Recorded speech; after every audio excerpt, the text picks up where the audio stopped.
Good morning, 3 past 6 o'clock. Robert and Erin, 1017 FM and 710 Keel. Erin gone today. I am stunned. Matt has local news. He's in the Erin chair, and that's coming up next. A man is dead and a toddler is recovering after being shot on Christmas Eve. We'll have some details on that. Possible flooding coming our way. We'll give you all the details on that. And Mayor-elect Adrian Perkins looking for some high-ranking officials for his administration. I did see, correct me if I'm wrong, he has named a city attorney, someone who has been in this studio on more than one occasion. And it was a pretty darn good interview. So what did I miss when I was on vacation? Matt fills me in. Fletcher and sports? No. Matt has sports today, traffic and weather. It's all coming up this hour, and it's coming up here on Keel.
The power of information. KEEL News now. A man is dead and a toddler is recovering after being shot late on Christmas Eve. According to Shreveport Police, the shooting happened just before 11 p.m. in the 4200 block of Cadbury Court. According to investigators, Andrew Duncan Jr. and his 3-year-old son were in their yard when someone opened fire. Duncan was struck multiple times and died at the scene. The boy suffered serious but non-life-threatening wounds. An investigation into the shooting is ongoing. Bossier Parish is gearing up for possible flooding. The National Weather Service is predicting the area could see upwards of 6 inches of rain over the next few days. Officials say that they have fortified the Red Chute Levee and several other areas in the parish. But to help citizens prepare and protect their property, Bossier Parish has several locations offering free sandbags, including the parish maintenance facility in Benton. We have the full list of locations online at keelnews.com. Mayor-elect Adrian Perkins launches a new website. Futureofshreveport.org outlines the work of his transition team and allows people to submit their resumes for key leadership positions in the Perkins administration. According to the website, the soon-to-be mayor wants his transition process to be transparent and to allow people the opportunity to serve the community. A family loses their home Christmas morning. Shreveport firefighters were called to a home in the 3700 block of Michigan Boulevard Tuesday morning around 10 a.m. Firefighters were quickly to put out the blaze. However, the home was ruled a total loss. Luckily, the family was not home at the time of the fire, and no one was injured. An LSU professor says people with ADHD and ADHD-like symptoms are more likely to start their own business. Matt Doyle has that story. Reginald Tucker says ADHD can have a pretty negative connotation. Often called a neurological disorder, and by definition, it's dysfunctional. But his research found that while impulsivity is considered negative in some fields, it's actually a boon for entrepreneurs who tend to favor action speed over action accuracy and value the ability to rapidly come up with new ideas. If you're thinking of ideas, if you're being creative, that is just incredibly important. And useful elsewhere. Someone with these characteristics may be incredibly helpful inside the organization. We call that entrepreneurship. I'm Matt Doyle. 3 people have been arrested for firing off guns Christmas morning. According to Shreveport Police, they received multiple calls about people standing in the road on Drexel Street firing off rifles. When they arrived, several people ran into a home and refused to come out.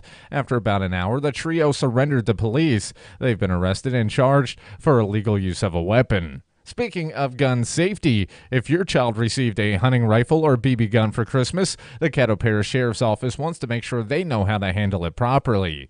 Deputies will be teaching a first gun course tomorrow at the Sheriff's Training Academy. The class starts at 8 a.m. and runs through noon. Deputies will teach kids how to properly handle and shoot their weapons. You can find more details and register for the class on the Caddo Sheriff's website. From 1017 FM and 710 Keel, I'm Matt Parker.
9 past 6 o'clock, 101.7 FM and 710 Keel.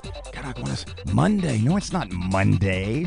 Wednesday, I think. Morning traffic. Here's Ruben. Looks like I-49 South's got it clear all the way to Alexandria right now, but look out later on this morning for some traffic delays on I-20 westbound near Spring and Market. If you have anything to report to us, give us a call at our Planet Fitness Traffic Hotline, 687-ROAD. Rain chances back in the forecast, and later this afternoon we're going to see clouds increasing with rain through the afternoon at 64. Thunderstorms becoming windy through the night tonight. Locally heavy rain possible, low 56. Rain ending early tomorrow with sunshine, 68. Friday, sunny skies in the forecast, high 60. Richard Wettigan, the Weather Channel.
.101.7 FM and 710 Keel. Robert J. Wright and Erin McCarty. Ms. McCarty away today, and tomorrow she said she might come back Friday. Maybe. Why? I don't know. There's nothing happening Friday, no special guests on the docket, on the itinerary. I think she's just worried about leaving us alone for a week, because basically she does that all the time. Yeah, but basically this week, because Greg's out and she's out, and Fletcher's out, it's the Matt Parker show, morning, noon, and night. Nothing wrong with that, kid. In fact, if you are feeling up to the task, I can think up a little nausea. Give me 15 or 20 minutes. So what did I miss? What was the biggest story? Am I as a white guy, an elderly white guy, a beyond his prime white guy, a closer to the end than I am the beginning, quoting William Holden in Network, white guy? Am I allowed to say Ratchet City? Am I allowed to say that? Well, you're quoting somebody else, so sure.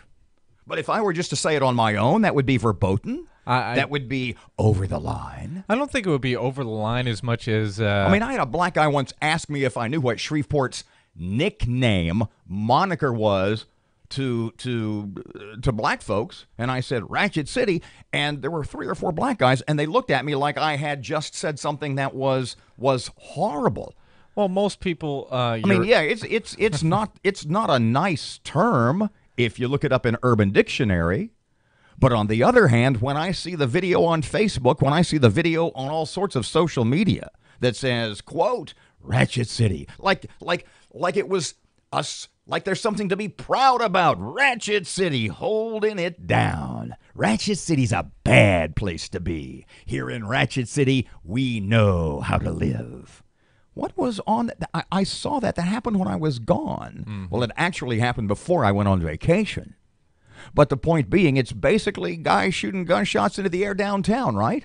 Yeah, it was a little bit of a scuffle between a group of gentlemen, and I use that term loosely, and a feller driving a truck. Yeah. I don't know what happened. You see the gang of guys kind of start harassing the fellas. I don't think you're allowed to say gang or thug, but any more than I'm allowed to say ratchet. A group. A pack, as in a Cub Scout term. Yes, it was a group of former scouts who leapt from their vehicle. Please proceed. I don't think they were scout members, but they started harassing this gentleman in the truck. He got out, and he probably must have been packing some heat because there was 3 on 1, and the 3 started scattering, and then supposedly, allegedly, there was some gunshots fired. On the video, there's people, like the hot dog guy downtown. Yep. If you don't know about this, I don't know how, because it's been everywhere. I knew about it, and I did virtually no show prep while I was on vacation, at least until last night. But the point being, there's people ducking behind the hot dog cart. I mean, it's right down there in front of like a Blind Tiger, the Texas Street Bridge. It's not like it's down some dark alleyway or some place in the city where no one goes. It's right there at Spring and Texas. Mm-hmm. And a guy jumps out of the car and starts firing gunshots into the air this time. So my question is, and I look, what's the TV station? And they have it as their billboard, as their banner all the time. I don't know which TV station it is. I apologize. But the banner for the story, anytime there's a shooting, taking back our streets. Remember, you know the one I'm talking about. I do. And every time it comes on TV, taking back our streets. And I say to Erin, I said, wait a second. Taking back our streets. The inference is the implication. What I infer is the streets are lost. When you have open gunplay, I mean, this is like right out of Tombstone, for God's sake. When you've got people firing gunshots into the air this time, in the middle of downtown, what you could say is the busiest intersection, or one of the two or three, in downtown Shreveport, have we lost control of the streets? And that basically is what Erin asked Substitute Chief of Police Ben Raymond when he was here last week. We want to talk about the downtown, that video of these folks just acting stupid. Yes, ma'am. And whether or not the police department can take action. Will you be taking action? What's the plan from SPD's point of view? Yeah, so we already have taken action. I was actually made aware of one of the videos via a social media post early Saturday morning.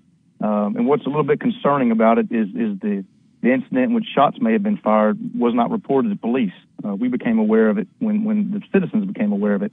We immediately launched an investigation at that point. We've already interviewed at least one of the parties involved, and so we're working to make some arrests if necessary and certainly fully investigate that incident.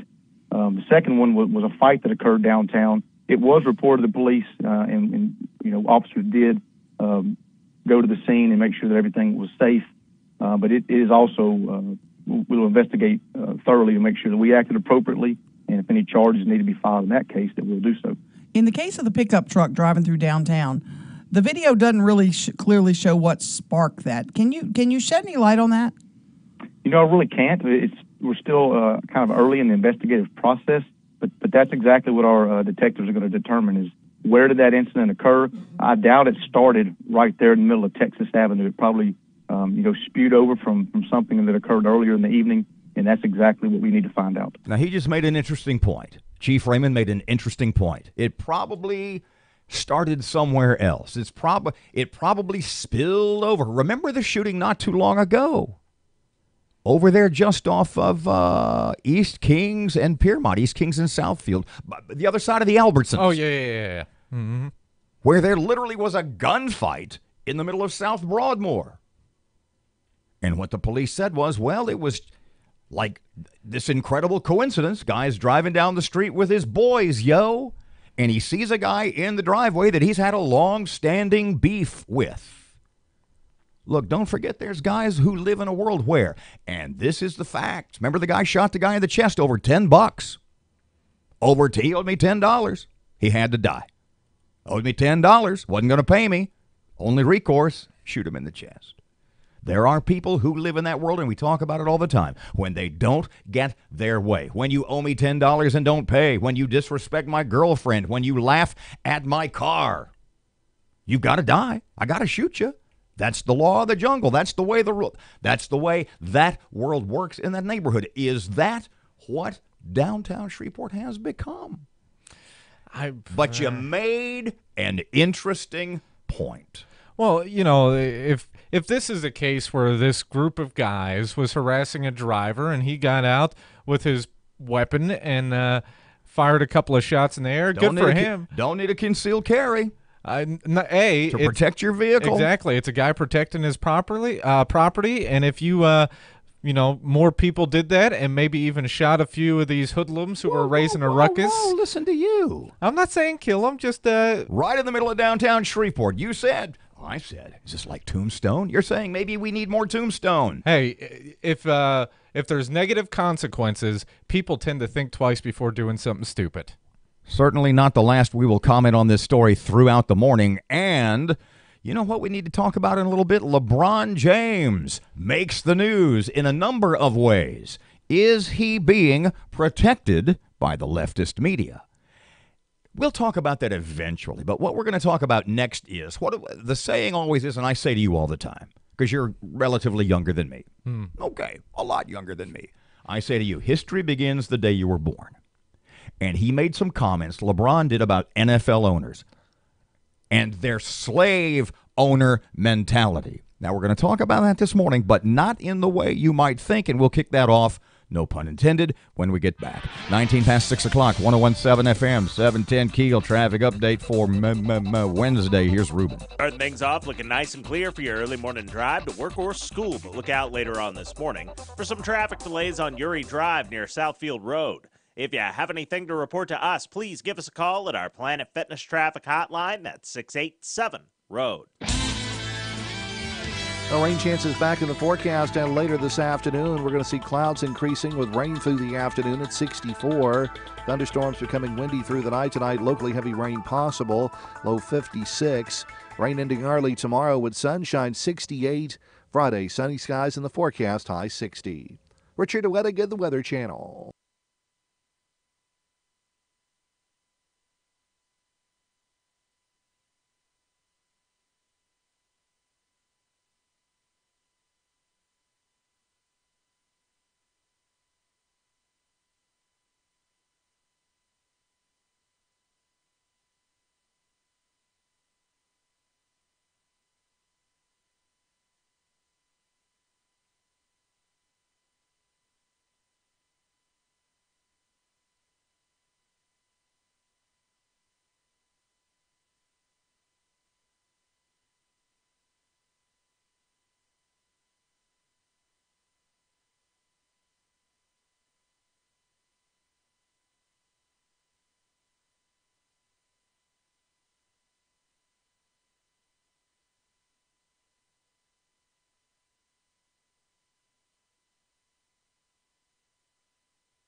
.101.7 FM, 710 KEEL time for sports. Here's Matt.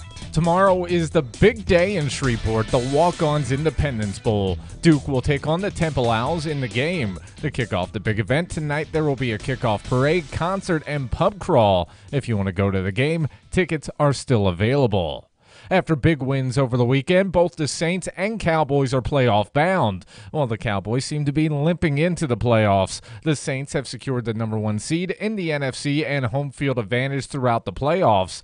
And history is in favor of the Saints. 44 of the last 56 Super Bowl teams had a first-round bye. Despite a big win over the Golden State Warriors Christmas Day, there's some concern for the Los Angeles Lakers. During the Lakers' 127-101 victory, LeBron James suffered a groin injury. While the Lakers haven't released many details about the injury, ESPN is reporting that LeBron could miss significant time. In other NBA news, the Houston Rockets were able to take down the Oklahoma Thunder 113-109. From the KEEL Sports Desk, I'm Matt Parker.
1017 FM, 710 Keel, Robert and Erin, who is gone for probably till the end of the year.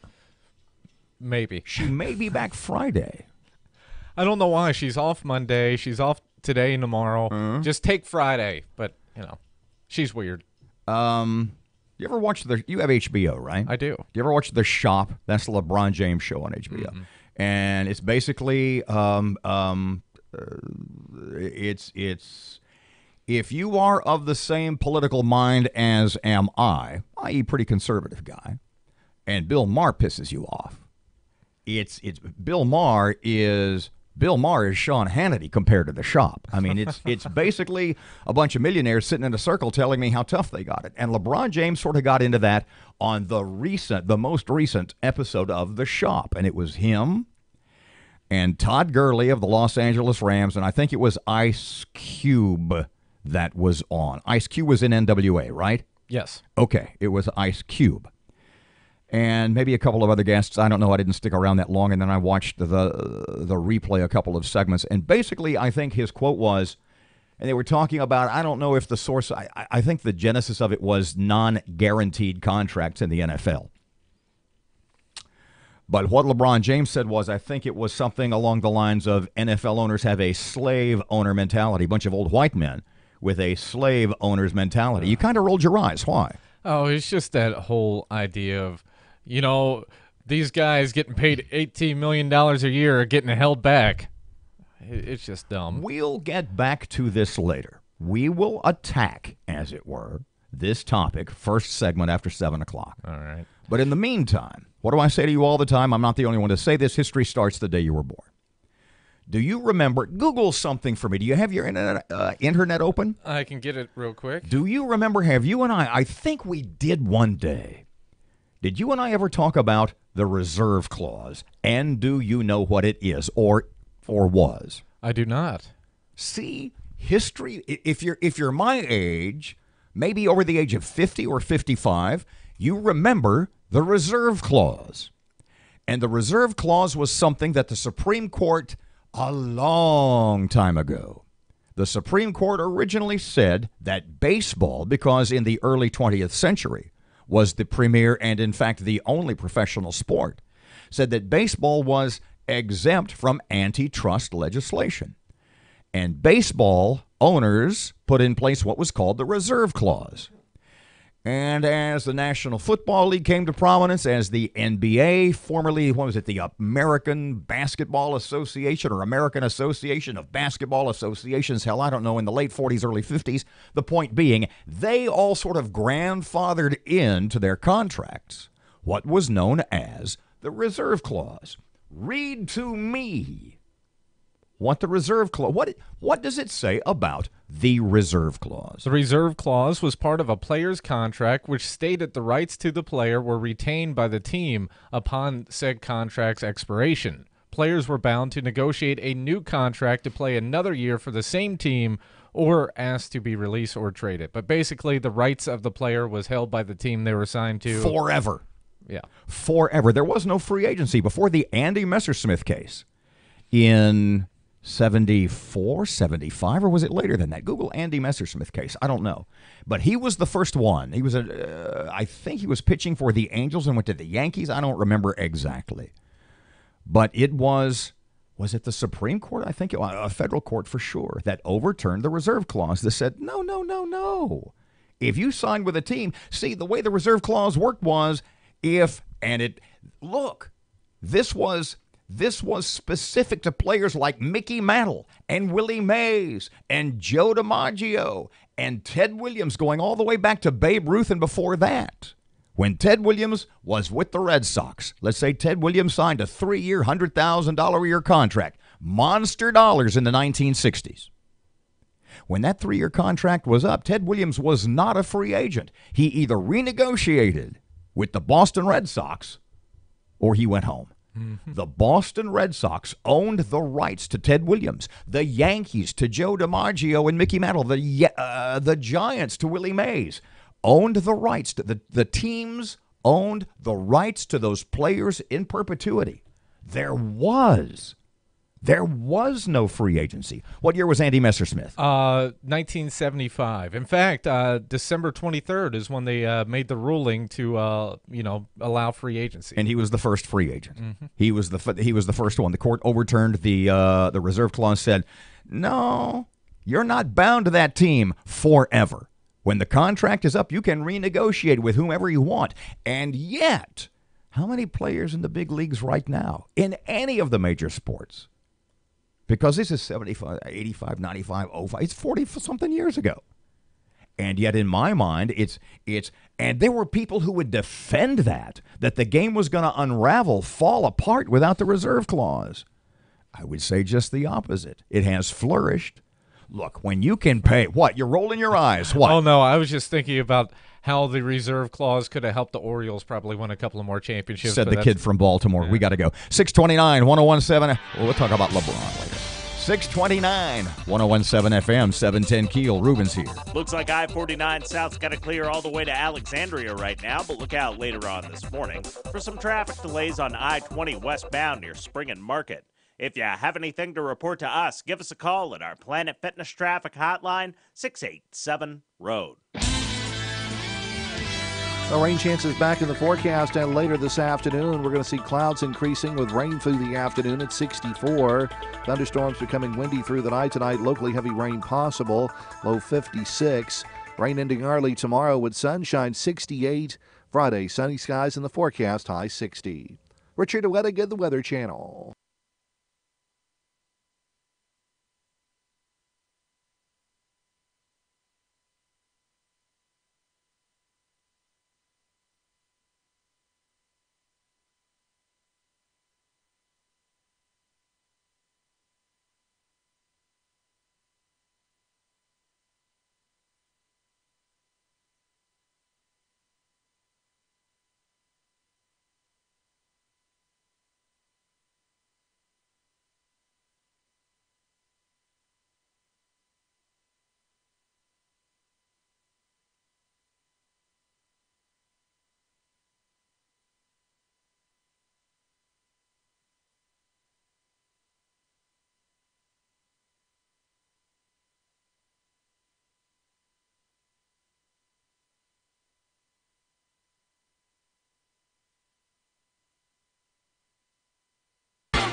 Information.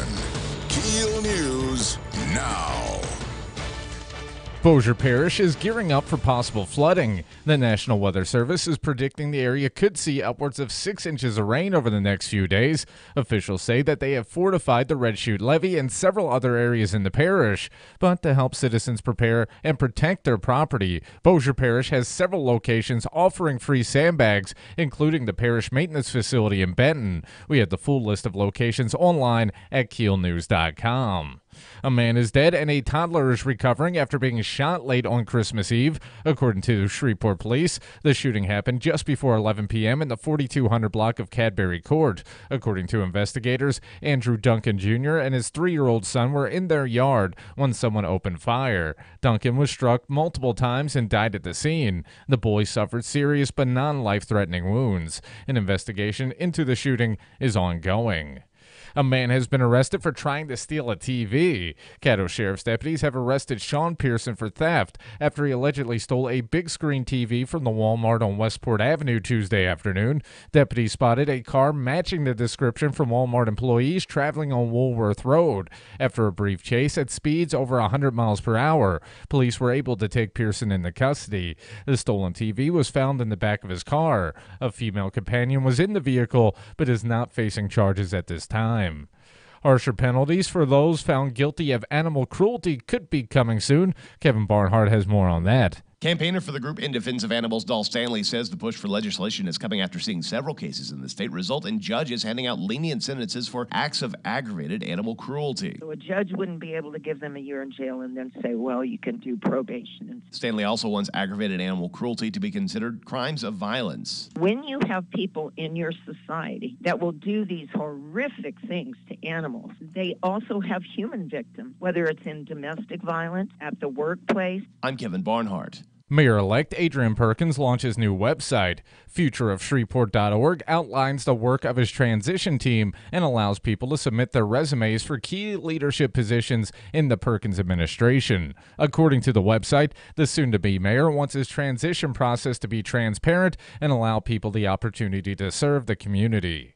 If your child received a hunting rifle or BB gun for Christmas, the Caddo Parish Sheriff's Office wants to make sure they know how to handle it properly. Deputies will be teaching a first gun course December 27th at the Sheriff's Training Academy. The class starts at 8 a.m. and runs through noon. Deputies will teach kids how to properly handle and shoot their weapons. You can find more details and register for the free class on the Caddo Sheriff's website.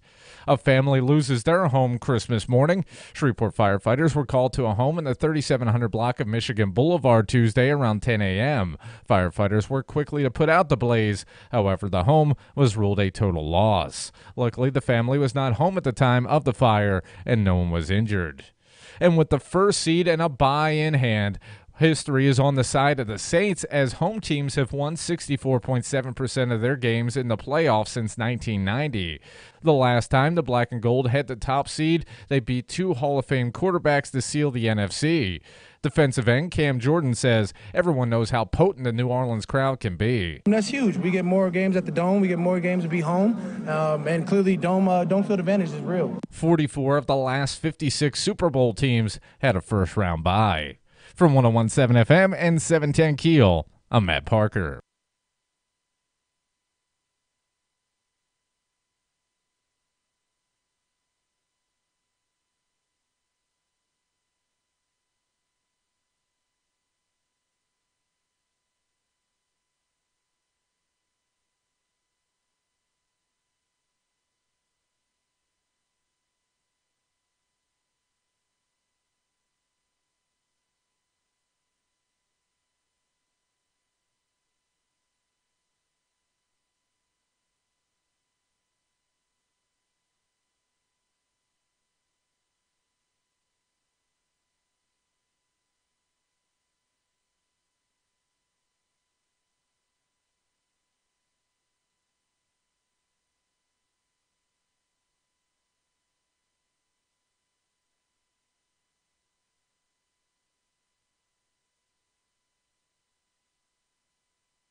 .101.7 FM and 710 KEEL. So there's nothing on the website you can find.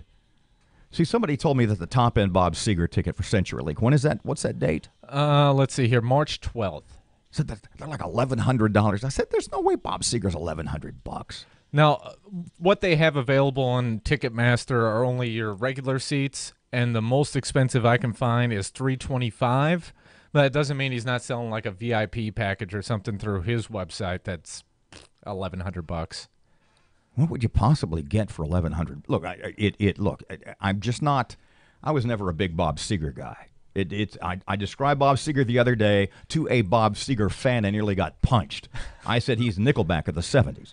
And they were ready to fight. They were ready to throw down. You know, but somebody had told me that this $1,125. I said, there's no way. I said, look, if you can get it, great for you. But the most top end, if you will, ticket you can buy that you can find is like $3-something for floor. $325 plus fees, so you're probably looking at $400. Is that like right in front, like 20 feet, second or third row or something? Like that? Let's see, section 1, row H. So that's what, about 12 rows back or so. And you're trying to figure out a way to go see another band. Well, I saw the Rolling Stones when I was a kid, but I just mix what, like 90? Probably mid-70s, late 70s. Okay, and we kind of touched on this not last week. Maybe it was last week. No, I wasn't here. The week before. And I said, how long does Keith Richards have to live? And I mention that because not that he's been diagnosed with any illness or there's any physical problem other than the obvious, but he's kind of quit drinking. Yeah. And when it's look, when a guy's drinking like 2 bottles a day for 50 years and suddenly quits, I'm not sure. What did you say? I'm not sure his I'm not sure his liver can take the shock of cleanliness. Well, if you ever watch The Simpsons, there's an episode where they're trying to figure out how Mr. Burns stays alive, and they figured out he had every disease on the planet, and because all the combined effects literally is making him invincible because there's so much going on, not one thing can kill him. And you think that's your Keith Richards analogy? Yeah, I think if you take everything out of Keith's system... The only time in recent memory that he's had any health problems was when he suffered the concussion when he fell out of the coconut tree because he was drunk. Yeah, he was getting coconuts and fell and hit his head on a rock. Could happen to anybody. But the Rolling Stones, you want to go see the Rolling Stones when and where? They're in Houston in April, and it's in the middle of the week, so I got to try to figure out how to get there. What's the top-end ticket for that, I wonder? I hadn't looked them up yet, I'm afraid. How much? What is your limit? What's the Maginot line? What's Hadrian's Wall of ticket cost? I paid. I had tickets to see the Rolling Stones in Dallas a couple of years ago, and I paid $100 a piece for them. It's not bad. It wasn't bad, but I wasn't able to go because of a relationship issue. But hopefully this time I won't miss them. I'll just giggle my way into the break. 6:39, it's 101.7 FM, 710 Keel. Traffic update. Here's Ruben. Starting things off looking nice and clear for your early morning drive to work or school, but look out later on this morning for some traffic delays on Uri Drive near Southfield Road. If you have anything to report to us, please give us a call at our Planet Fitness traffic hotline. That's 687-ROAD. Rain chances back in the forecast, and later this afternoon we're going to see clouds increasing with rain through the afternoon at 64. Thunderstorms becoming windy through the night tonight. Locally heavy rain possible. Low 56. Rain ending early tomorrow with sunshine 68. Friday sunny skies in the forecast, high 60. Richard Wettigan, the Weather Channel.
I'm here. I'm just listening. I love this song.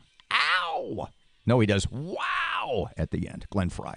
101.7 FM. What is that? Smuggler's Blues? Yeah, I it believe is. So, yeah. God, I miss Miami Vice. You're probably the only person. No, I just missed that whole era. The 80s were awesome. I've told you that before. I hated the 70s because I was 28 years old in 1970, okay? And I've said this before. January 31st, 1979, I felt like I needed to take a shower. 1980s, yeah, I know you're kind of rolling your eyes, but at least people wore suits. 101.7 FM, 710 Keel, Robert J. Wright and Erin McCarty. Yes, in the 80s, we wore suits. Highly flammable suits that that look horrible. I miss T-shirts. You looked up the Rolling Stones tickets, by the way. I did. Go ahead, what? Tickets start at $123, which isn't bad, and go all the way up to $2Gs, which is like the VIP package where you can get an autograph photo and custom photos and all kinds of weird stuff. Does Mick Jagger still have the house in New Orleans? I think he does. I'm sure he does. Down one of those, as you go down St. Charles, through the Garden District, as you go down St. Charles, I think it's even... I don't remember if it's before or after Audubon Park and Tulane and Loyola and stuff, but there's a couple of streets that are boulevards, and it's basically, imagine the nicest street you can imagine off Fairfield and South Highland, but it's got a gate. I mean, it's like You can tell this wasn't always here. They just put up a guard and a gate because a whole lot of rich people live on this block, and they paid the city a whole lot of money just to get to put up a gate and make this one city block of New Orleans even more private property. There was something else I was going to ask about the Rolling Stones. No, about Bob Seger. But my mind went blank because what did you do for Christmas?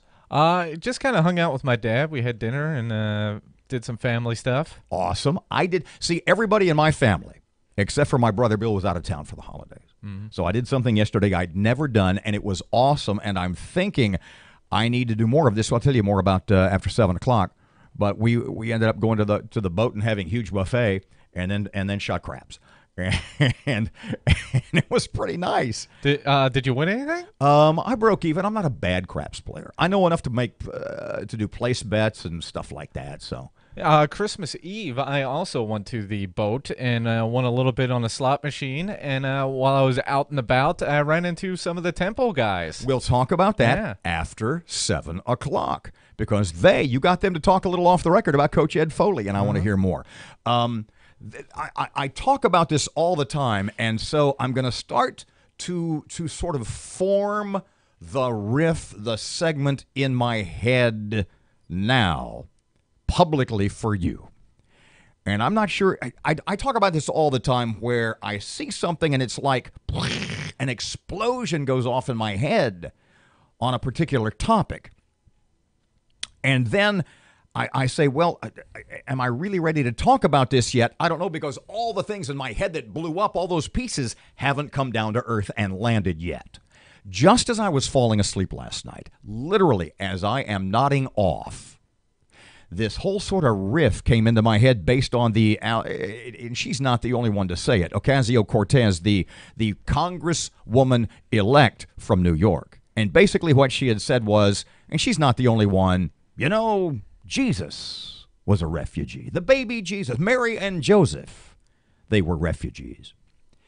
And what popped into my head as I was nodding off to sleep was, hold on a second, because this is a point I make with most of my left-wing, big government Democrat friends all the time when they start to use Jesus as an example of big government compassion. Jesus would be a Democrat because he'd want to take care of the poor people. And I always come back with, look, Jesus was killed, murdered, executed by the biggest government, the most oppressive government the world has ever known, and that's Rome. From the day he was born until the day he died, Jesus and all the other Jews and everybody else who lived in that part of the world were under the thumb, the oppressive thumb of Roman rule. The reason that Mary and Joseph, a pregnant Mary and Joseph, were traveling from Nazareth to Bethlehem was because big government Rome said, you have to go to Nazareth because that's sort of like the county seat. That's the hub of the parish, if you will, to use Louisiana lexicon, and you have to travel there so we can do a census. If it hadn't been for Rome ordering everybody in that region to travel to Bethlehem, Jesus would have been born at home in Nazareth. Everything would have been fine. He would have been born at home in the loving arms of his family. Reason there was no room at the inn is because everybody else was there because Rome said you gotta. So every single time, all the big government Democrat, Jesus was a refugee. I got to go? Good, because I'm still forming all these awesome thoughts in my head. We'll pick this up after 7 o'clock, I promise. 101.7 FM, 710 KEEL. Your Money Now presented by Barksdale Federal Credit Union is just ahead. I got to tell you, for making stuff up, I did a lot better than I thought. Traffic update. Looks like I-49 South's got it clear all the way to Alexandria right now, but look out later on this morning for some traffic delays on I-20 westbound near Spring and Market. If you have anything to report to us, give us a call at our Planet Fitness Traffic Hotline, 687-ROAD. 1017 FM, 710 Keel. Okay, enough braggadocio. It doesn't suit me. Weather Channel forecast, kind of cloudy. Not much chance of rain today, though. Warm highs in the low to middle 60s. Right now it's 57 degrees at Keel.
.17 FM, 710 Keel, 8 before 7 o'clock. Sports update. Here's Matt. Tomorrow is the big day in Shreveport, the Walk-Ons Independence Bowl. Duke will take on the Temple Owls in the game. To kick off the big event tonight, there will be a kickoff parade, concert, and pub crawl. If you want to go to the game, tickets are still available. After big wins over the weekend, both the Saints and Cowboys are playoff bound. While the Cowboys seem to be limping into the playoffs, the Saints have secured the number 1 seed in the NFC and home field advantage throughout the playoffs. And history is in favor of the Saints. 44 of the last 56 Super Bowl teams had a first-round bye. Despite a big win over the Golden State Warriors Christmas Day, there's some concern for the Los Angeles Lakers. During the Lakers' 127-101 victory, LeBron James suffered a groin injury. While the Lakers haven't released many details about the injury, ESPN is reporting that LeBron could miss significant time. In other NBA news, the Houston Rockets were able to take down the Oklahoma Thunder 113-109. From the KEEL Sports Desk, I'm Matt Parker.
Dun-dun-bum-bum.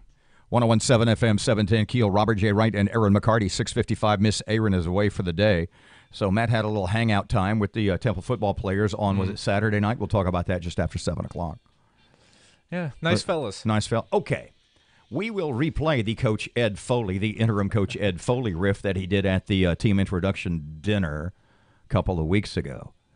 And part of his riff, part of his speech was, I guarantee you, he said, I guarantee you that when you run into my Temple players, they will thank you for the invitation. And first thing I said to Matt when he said, I ran into some Temple guys. I said, so did they thank you? He said, first thing.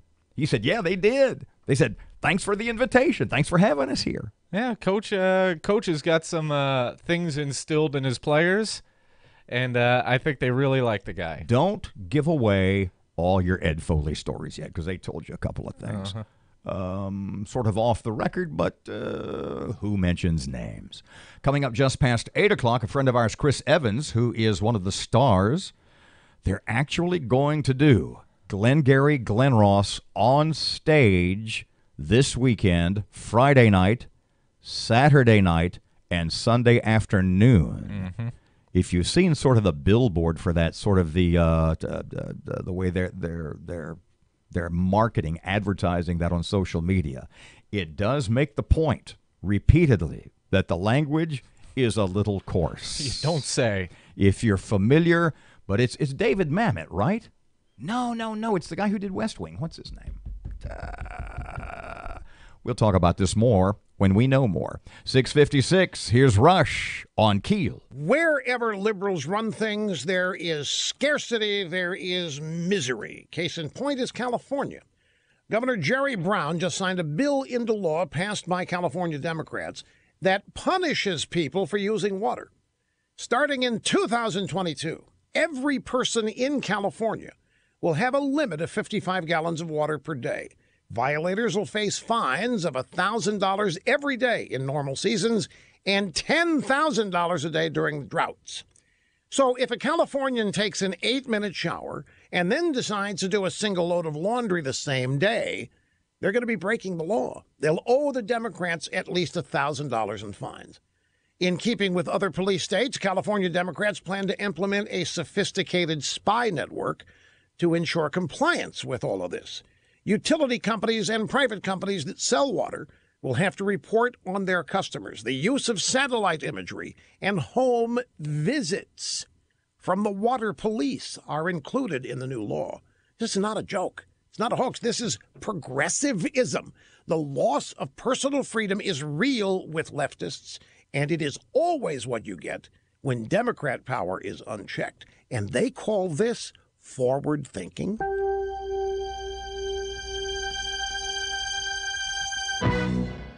If you've ever experienced heart racing, shortness of breath, or dizziness, it's possible you could have atrial fibrillation, one of the leading causes of stroke. Find out before it's too late with KardioMobile, the FDA-cleared personal EKG device that's just $99. To order, visit Kardia.com. That's KARDIA.com. KardioMobile fits in your pocket, so you can take an EKG anytime, anywhere, right when you feel a symptom. KardioMobile delivers a medical-grade EKG right to your smartphone. In just 30 seconds, you'll know if your heart rhythm is normal or if atrial fibrillation is detected. To order KardioMobile today for just $99, visit Kardia.com. That's KARDIA.com. Take unlimited EKGs morning, noon, or night, so you can always know how your heart is doing. KardioMobile puts peace of mind in your pocket for only $99. Order yours today. Visit Kardia.com. That's KARDIA.com. The intersection at North Market and North Hearn Avenue is dealing with some slow-moving traffic right now. And we're starting to see some traffic delays on Benton Road near Green Acres Boulevard and Bossier City. If you have anything to report to us, please give us a call at our Planet Fitness Traffic Hotline. That's 687-ROAD. Coffees for closers. God, what a line. What a great play. It is David Mamet, by the way. 101.7 FM, 710 Keel. Your Weather Channel forecast, kind of cloudy, small chance of rain today. Warm today, low to middle 60s. Right now, 58 degrees. 101.7 FM, 710 Keel. Breaking news and trending talk. This is 101.7 FM and 710 Keel. KEEL, Shreveport.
3 past 7 o'clock. Robert and Erin, who's away for the day. 101.7 FM and 710 KEEL.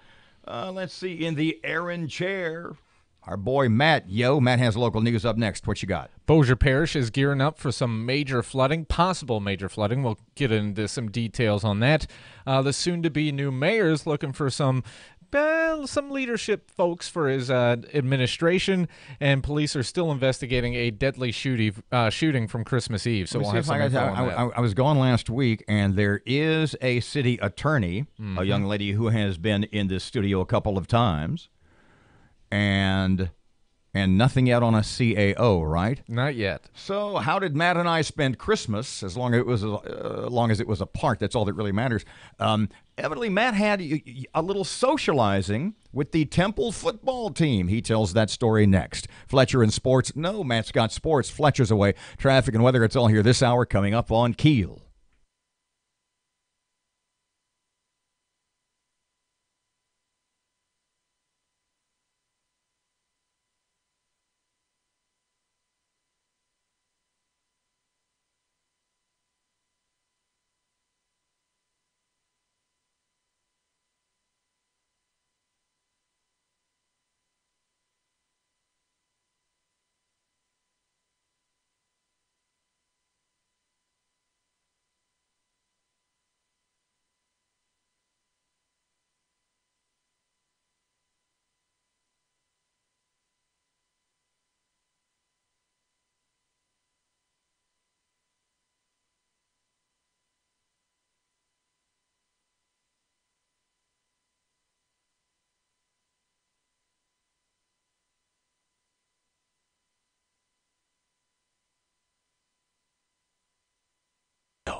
Information.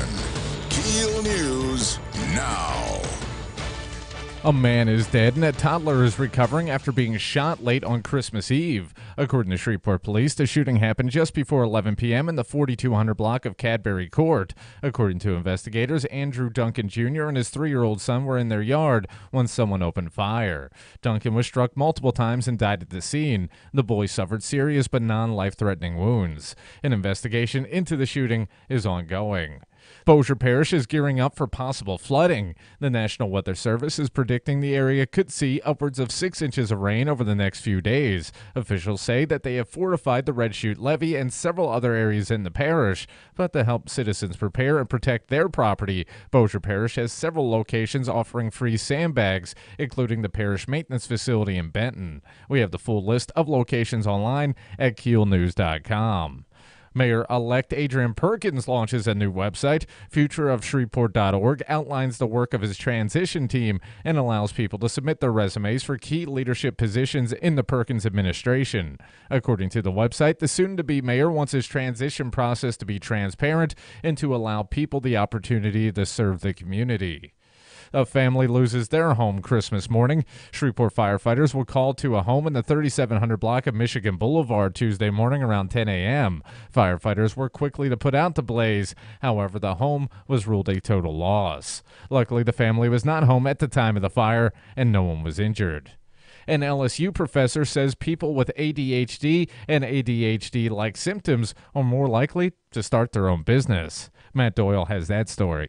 Reginald Tucker says ADHD can have a pretty negative connotation. Often called a neurological disorder, and by definition, it's dysfunctional. But his research found that while impulsivity is considered negative in some fields, it's actually a boon for entrepreneurs who tend to favor action speed over action accuracy and value the ability to rapidly come up with new ideas. If you're thinking of ideas, if you're being creative, that is just incredibly important. And useful elsewhere. Someone with these characteristics may be incredibly helpful inside the organization, and we call that entrepreneurship. I'm Matt Doyle. 3 people have been arrested for firing off guns Christmas morning. According to Shreveport Police, they received multiple calls about people standing in the road on Drexel Street firing off rifles. When they arrived, several people ran into a home and refused to come out. After about an hour, the trio surrendered to police. They've been arrested and charged for illegal use of a weapon. Speaking of gun safety, if your child received a hunting rifle or BB gun for Christmas, the Caddo Parish Sheriff's Office wants to make sure they know how to handle it properly.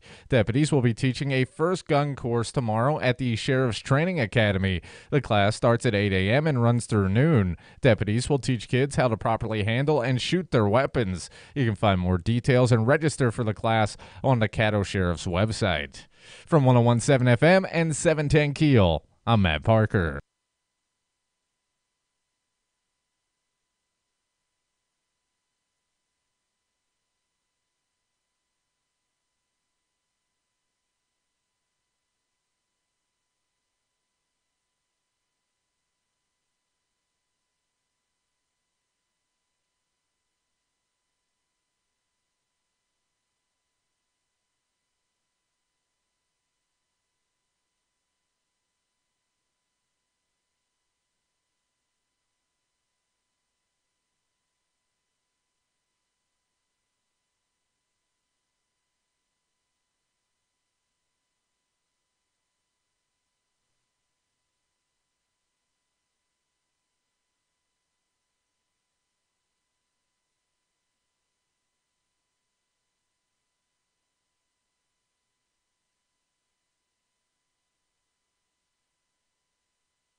Nine past 7 o'clock, 101.7 FM, 710 KEEL traffic update. Ruben's ready. The intersection at Lakeshore Drive and Jewella Avenue is dealing with some slow-moving traffic right now. And we're starting to see some traffic delays on Airline Drive near Old Minden Road in Bossier City. If you have anything to report to us, give us a call at our Planet Fitness traffic hotline. That's 687-ROAD.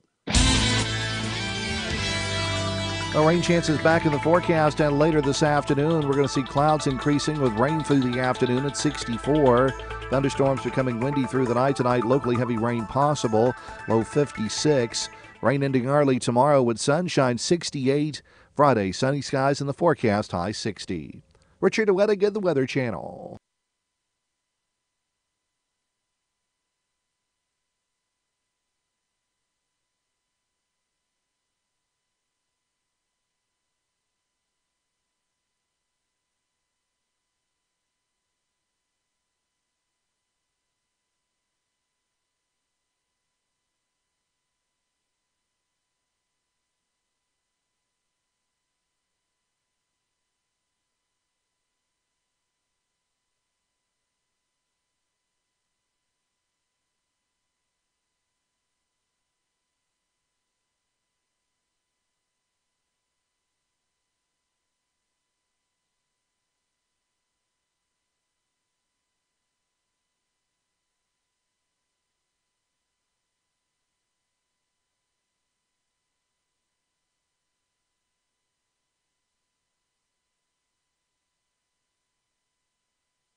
FM, 101.7 FM, 710 KEEL. Robert J. Wright and Erin McCarty. Miss Erin away today. She'll be back sometime.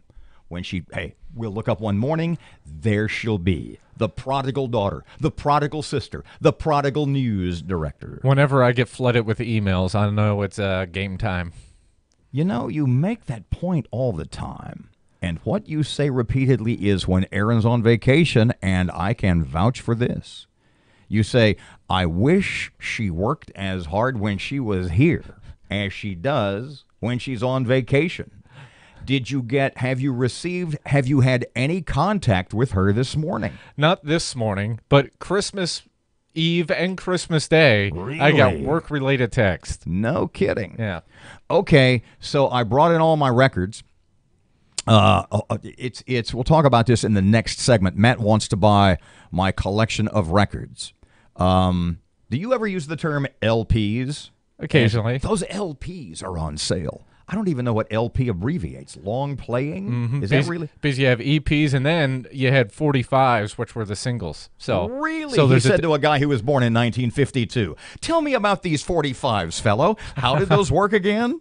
Were those the ones with the big hole in the middle? We'll talk about that in a second. I think he's ripping me off.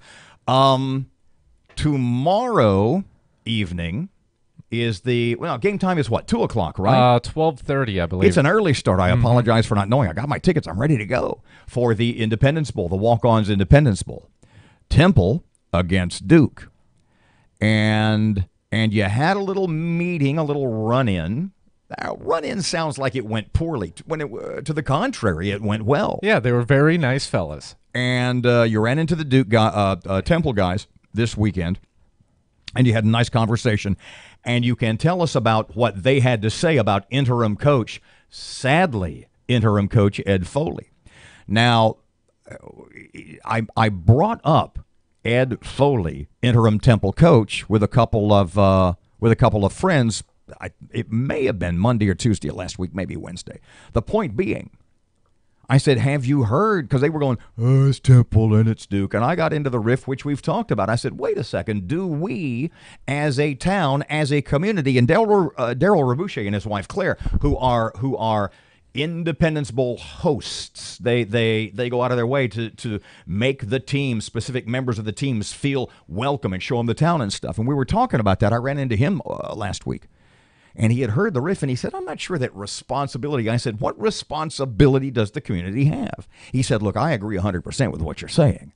I'm not sure responsibility is the right word. Is it our duty? Is it up to us as a town, as citizens, to make the game work, to make the event a success?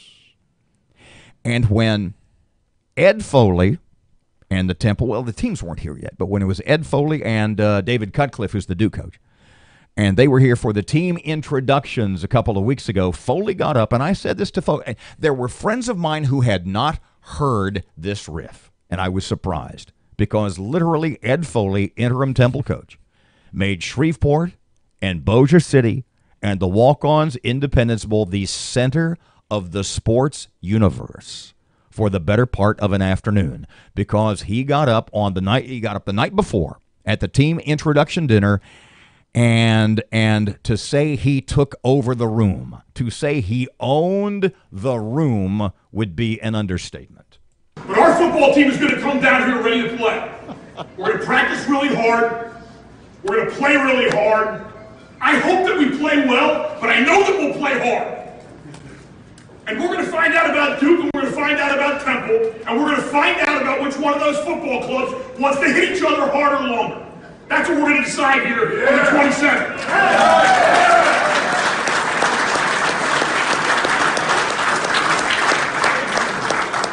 And while we're getting ready to do that, I hope that you see the finest group of young men that's ever been through Shreveport. I hope you have a chance to see them hold a door open for you, or say thank you for being here, or be truly appreciative, because, guys, I love this team.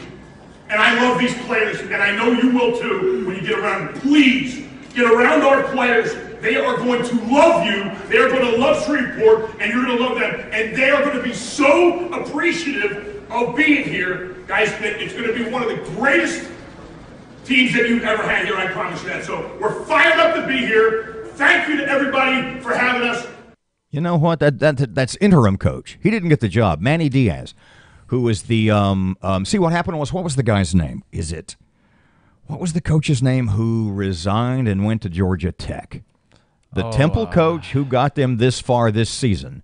Is it Jeff Cook? Is that right? Jeff somebody.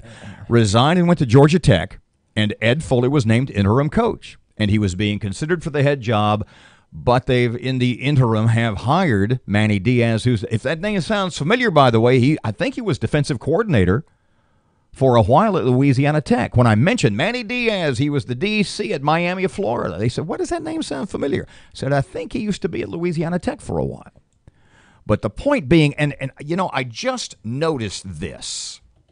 This is the third or fourth time we've played that on the radio, that Ed Foley cut. And I want you to start it off again. And I want you at the beginning, and I don't know who recorded. This is from a video, some fellas who were at the dinner. When he takes the stage and he first kicks in, listen to how, and maybe I misinterpret, but I don't think so. Listen to, after he delivers his first line or two, how they kind of laugh at him. He goes, glad to be here. And he's this bear of a man. He literally is. As I likened him, I said, he reminds you of Pat O'Brien in the Newt Rockney story, that movie from the 40s or whatever year it was.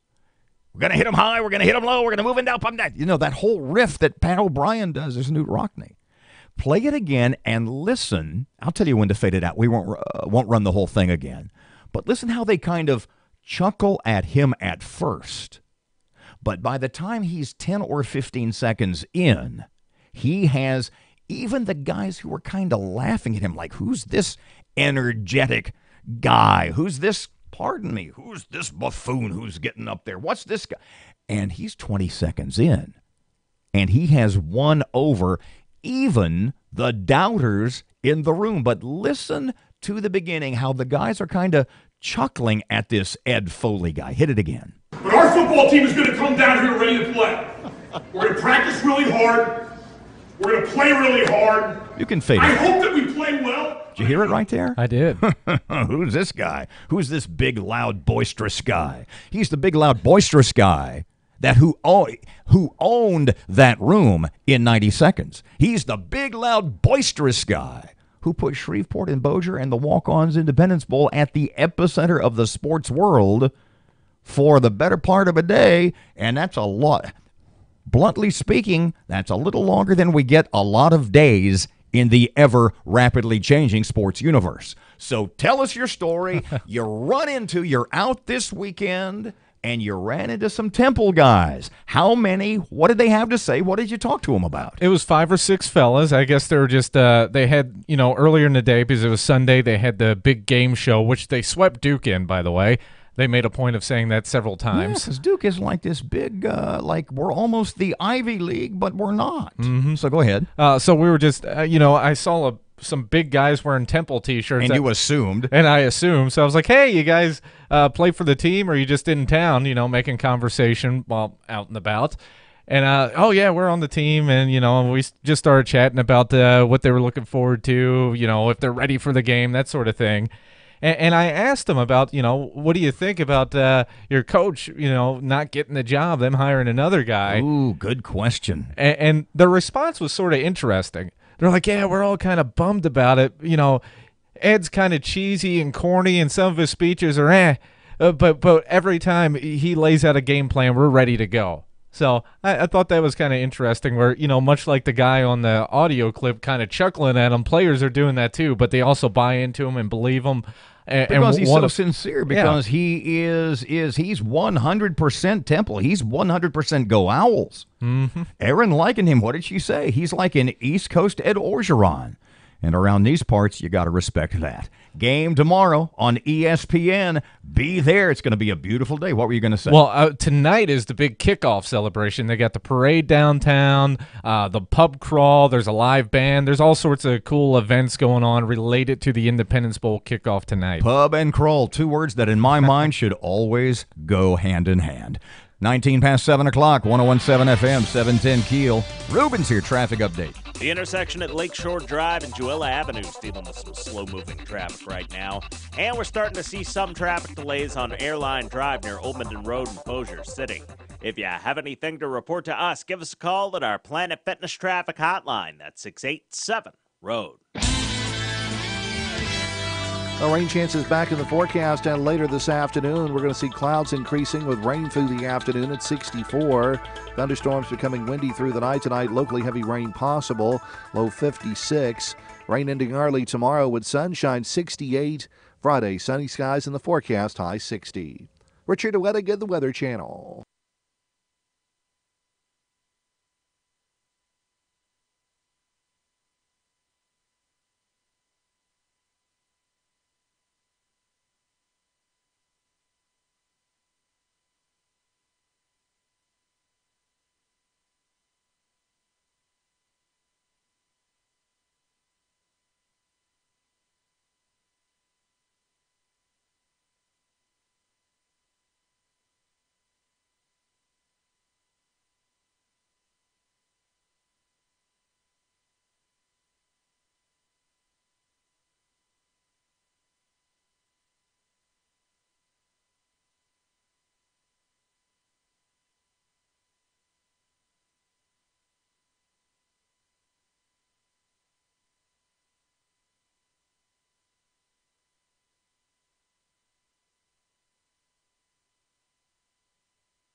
1017 FM, 710 Keel. Don't forget the Keel app is a free download from Office Furniture Source. Sports update. Matt's here. Tomorrow is the big day in Shreveport, the Walk-Ons Independence Bowl. Duke will take on the Temple Owls in the game. To kick off the big event tonight, there will be a kickoff parade, concert, and pub crawl. If you want to go to the game, tickets are still available. After big wins over the weekend, both the Saints and Cowboys are playoff bound. While the Cowboys seem to be limping into the playoffs, the Saints have secured the number 1 seed in the NFC and home field advantage throughout the playoffs. And history is in favor of the Saints. 44 of the last 56 Super Bowl teams had a first-round bye. Despite a big win over the Golden State Warriors Christmas Day, there's some concern for the Los Angeles Lakers. During the Lakers' 127-101 victory, LeBron James suffered a groin injury. While the Lakers haven't released many details about the injury, ESPN is reporting that LeBron could miss significant time. In other NBA news, the Houston Rockets were able to take down the Oklahoma Thunder 113-109. From the Keel Sports Desk, I'm Matt Parker.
.117 FM, 710 Keel. Robert J. Wright and Erin McCarty miss Erin away for the holiday week.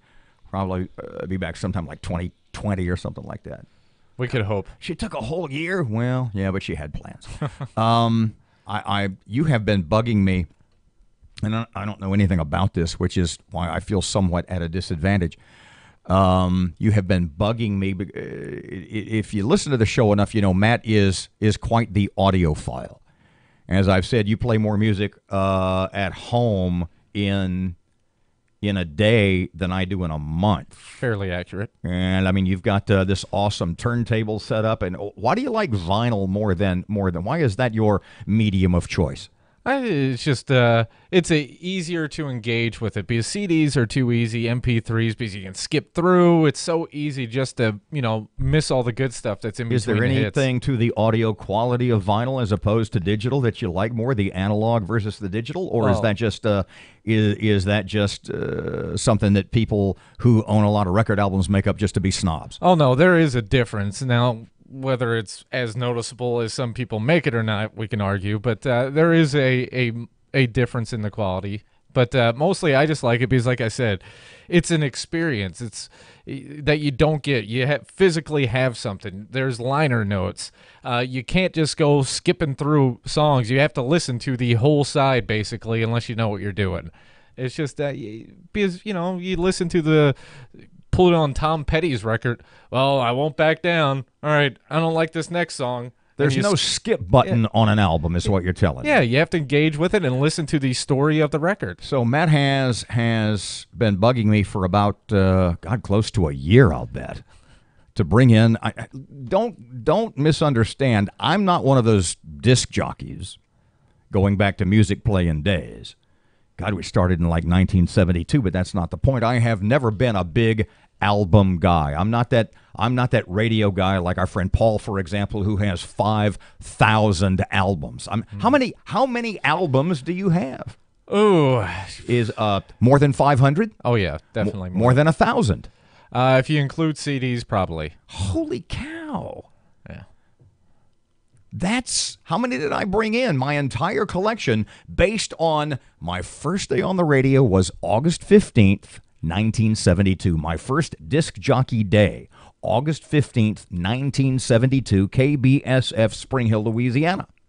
I think I just did an illegal ID. That's not the point. 72, 82, 92, 02, 12, 28, so 46 plus years.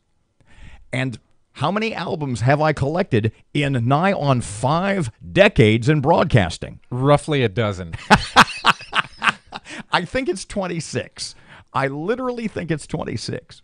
And Matt's been bugging me for about a year to bring these in. And so I finally brought those in. He wants to buy them. Well, hold on. Before we continue here, Robert's like, hey, I'll give them to you. Well, maybe I should sell them. I don't know what they're worth. Look, I've got almost an entire Beatles collection. And if you look on some music sites, audiophile sites, those Beatles albums that I have, they could be worth $3.99 or they could be worth $3,000. I have no idea. And you're telling me I'll take a look at those? Yeah, these are kind of nice. I'll give you $50 for them all. I don't know. You're not pulling a hustle here, bub. Well, you're hustling me to begin with. Yeah, they're a gift that I'm going to charge you for. But that's whatever. We'll negotiate. Our negotiations can begin during the commercial break, and we can keep folks updated. I'm just fascinated that me, almost 50 years in radio, and I've got like 20 albums to show for it. I got them for free. 29 past 7 o'clock, 101.7 FM, 710 KEEL.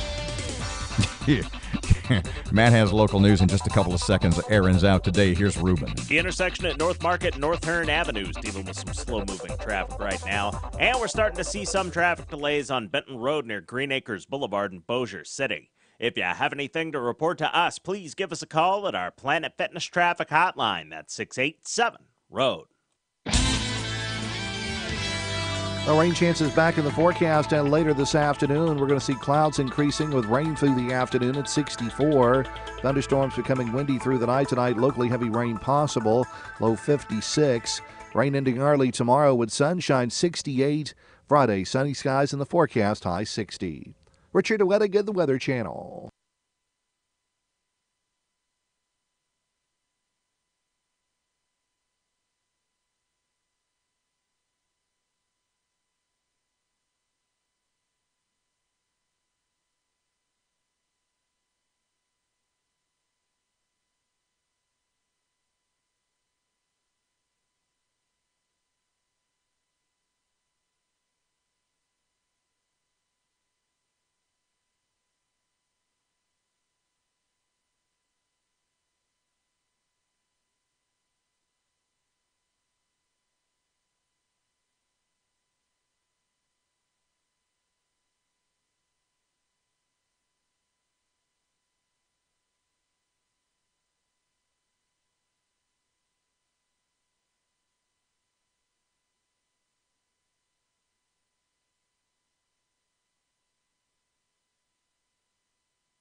Of information.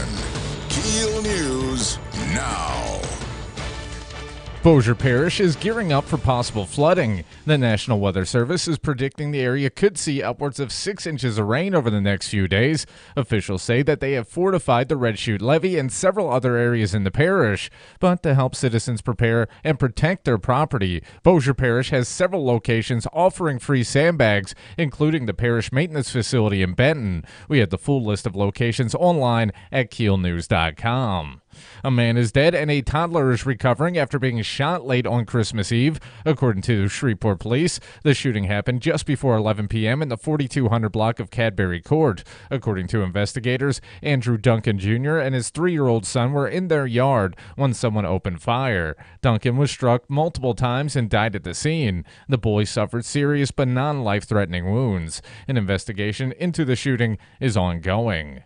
A man has been arrested for trying to steal a TV. Caddo Sheriff's deputies have arrested Sean Pearson for theft after he allegedly stole a big screen TV from the Walmart on Westport Avenue Tuesday afternoon. Deputies spotted a car matching the description from Walmart employees traveling on Woolworth Road. After a brief chase at speeds over 100 miles per hour, police were able to take Pearson into custody. The stolen TV was found in the back of his car. A female companion was in the vehicle but is not facing charges at this time. Harsher penalties for those found guilty of animal cruelty could be coming soon. Kevin Barnhart has more on that. Campaigner for the group In Defense of Animals, Dal Stanley, says the push for legislation is coming after seeing several cases in the state result in judges handing out lenient sentences for acts of aggravated animal cruelty. So a judge wouldn't be able to give them a year in jail and then say, well, you can do probation. Stanley also wants aggravated animal cruelty to be considered crimes of violence. When you have people in your society that will do these horrific things to animals, they also have human victims, whether it's in domestic violence, at the workplace. I'm Kevin Barnhart. Mayor-elect Adrian Perkins launches new website. Futureofshreveport.org outlines the work of his transition team and allows people to submit their resumes for key leadership positions in the Perkins administration. According to the website, the soon-to-be mayor wants his transition process to be transparent and allow people the opportunity to serve the community. If your child received a hunting rifle or BB gun for Christmas, the Caddo Parish Sheriff's Office wants to make sure they know how to handle it properly. Deputies will be teaching a first gun course December 27th at the Sheriff's Training Academy. The class starts at 8 a.m. and runs through noon. Deputies will teach kids how to properly handle and shoot their weapons. You can find more details and register for the free class on the Caddo Sheriff's website. A family loses their home Christmas morning. Shreveport firefighters were called to a home in the 3700 block of Michigan Boulevard Tuesday around 10 a.m. Firefighters worked quickly to put out the blaze. However, the home was ruled a total loss. Luckily, the family was not home at the time of the fire, and no one was injured. And with the first seed and a bye in hand, history is on the side of the Saints as home teams have won 64.7% of their games in the playoffs since 1990. The last time the Black and Gold had the top seed, they beat two Hall of Fame quarterbacks to seal the NFC. Defensive end Cam Jordan says everyone knows how potent the New Orleans crowd can be. That's huge. We get more games at the Dome. We get more games to be home. And clearly, Dome field advantage is real. 44 of the last 56 Super Bowl teams had a first-round bye. From 101.7 FM and 710 KEEL, I'm Matt Parker.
What are you looking at me for?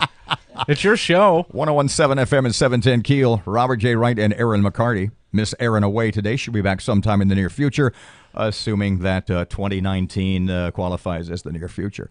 Going to spend a couple of segments with these fellas because they're here early. Chris Evans and Casey Allen, who are stars of the Shreveport Little Theater's production of Glengarry Glen Ross. Yes. Which opens this coming... Friday. It's this weekend, just a couple of days away. Yeah, Friday night is opening night. We play Saturday night and then Sunday afternoon at 2, so only 3 shows. Okay, so it's, let me get, because usually there's a Thursday, Friday, Saturday, and Sunday. This for Glengarry Glen Ross, which if you're familiar with the David Mamet play, I was right, it was David Mamet, by the way. The David Mamet play, or the movie with my God, Al Pacino, and, Jack Lemmon, Alec Baldwin, Alan Arkin, Ed Harris. Coffees for closers. We could do this all day. Put down that coffee. It's one of the most amazing plays, one of the most amazing movies, one of the most amazing character studies that you will ever see. Well, David Mamet, the playwright, is a Pulitzer Prize-winning playwright for this play. It was a Tony Award winner, Best Play, 83 and 84. And he's an American treasure, really, as far as playwrights go, and many consider this his best play. Now, we're going to go to break here. We'll talk about it in great detail when we get back, because I can't wait. I'm going to make reference to the characters that you play, just to give make it a little broader base, if you will. Yeah. Okay. I'm going to say, okay, so you're playing the Kevin Spacey guy, or you're playing the Al Pacino guy, or you're playing the Jack Lemmon guy. Right. We'll go to. I just want to let you guys know, sort of, if people, I'm sure more people have seen the movie than have seen the play. Yes. So we'll just sort of as a frame of reference, but it's coming up this Friday. What time is 7:30 Friday and Saturday night. And then 2 p.m. on Sunday. And then we have an open dress rehearsal on Thursday night, which I suppose people could go to. Really? Like your friends? Like if you were your friends and family. If your old broadcasting buddies, you might could slide them in. Absolutely. I got you guys. I'm talking to Casey now. More with Casey Allen, Chris Evans, Glengarry, Glen Ross, opening this weekend, Shreveport Little Theater, in just a couple of seconds. 101.7 FM, 710 KEEL. Here's Ruben. Keeping an eye right now on some slow-moving traffic on the off-ramp to 3132 to Flournoy Lucas Road. And we have some traffic delays on Texas Street in downtown Shreveport. If you have anything to report to us, give us a call at our Planet Fitness traffic hotline at 687-ROAD. A rain chances back in the forecast, and later this afternoon we're going to see clouds increasing with rain through the afternoon at 64. Thunderstorms becoming windy through the night tonight. Locally heavy rain possible. Low 56. Rain ending early tomorrow with sunshine 68. Friday sunny skies in the forecast, high 60. Richard Wettigan, the Weather Channel.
Burt Reynolds wished he had Matt Barger's mustache. 101.7 FM, 710 KEEL. Robert and Erin. Quickly, we'll talk about this in more detail, maybe an autopsy, if you will, after the top of the hour at 8 o'clock. What happened to the mustache? What the hell, kid? I was trying to clean up and sneezed, and I tried to save it. And seriously now, I ended up looking like a not so popular famous person, and I had to take it all off. You went from being Sam Elliott to Hitler in about 15 seconds, is what you're trying to say. Yeah. Well, you're like Watley. It'll grow back by next Monday. Joining us for a little bit is Casey Allen and Chris Evans, the stars of the Shreveport Little Theater play Glengarry Glen Ross. Thanks for having us, Robert. Yes, which opens Friday night 7:30, Saturday night 7:30, and Sunday afternoon at 2. If you are familiar with the movie, it is one of the greatest movies of all time. Absolutely. It is certainly one of the most amazing scripts. It is certainly one of... I love character movies. Right. Where in the scheme of action, if you will, not much happens. Mm-hmm. Right. But people change and people evolve and or devolve in this case to give... And I said I was going to use movie characters as a frame of reference. Do I understand correctly that you, Mr. Evans, are playing the... Kevin Spacey movie? No, I'm not. I'm playing the Jack Lemmon role. Oh, now pardon me. That in the play is like, how are you going to handle this? That's an older guy who's playing out the string, who's hanging by a thread, who's faced with a lot of personal trauma. Right.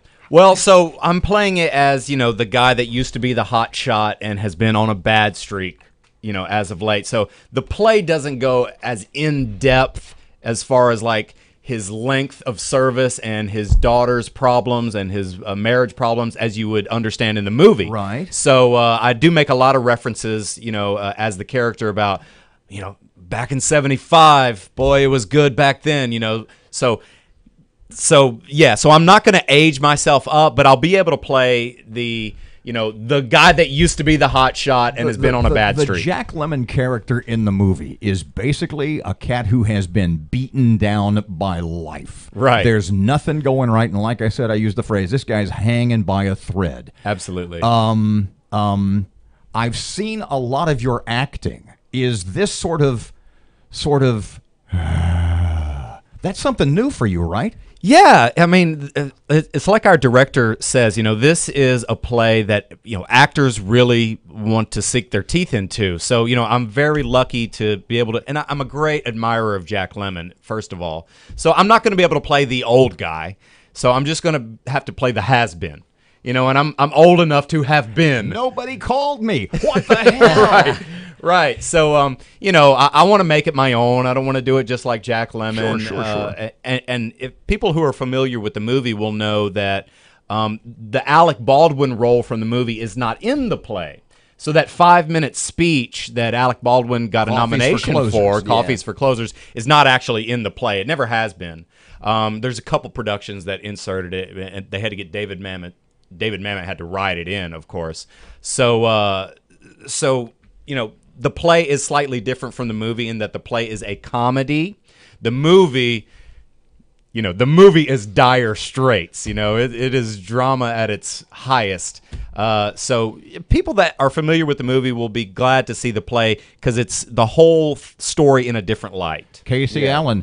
Good Lord, man, you were just here. I have gotten, let me say, I have gotten so many compliments. That's not true.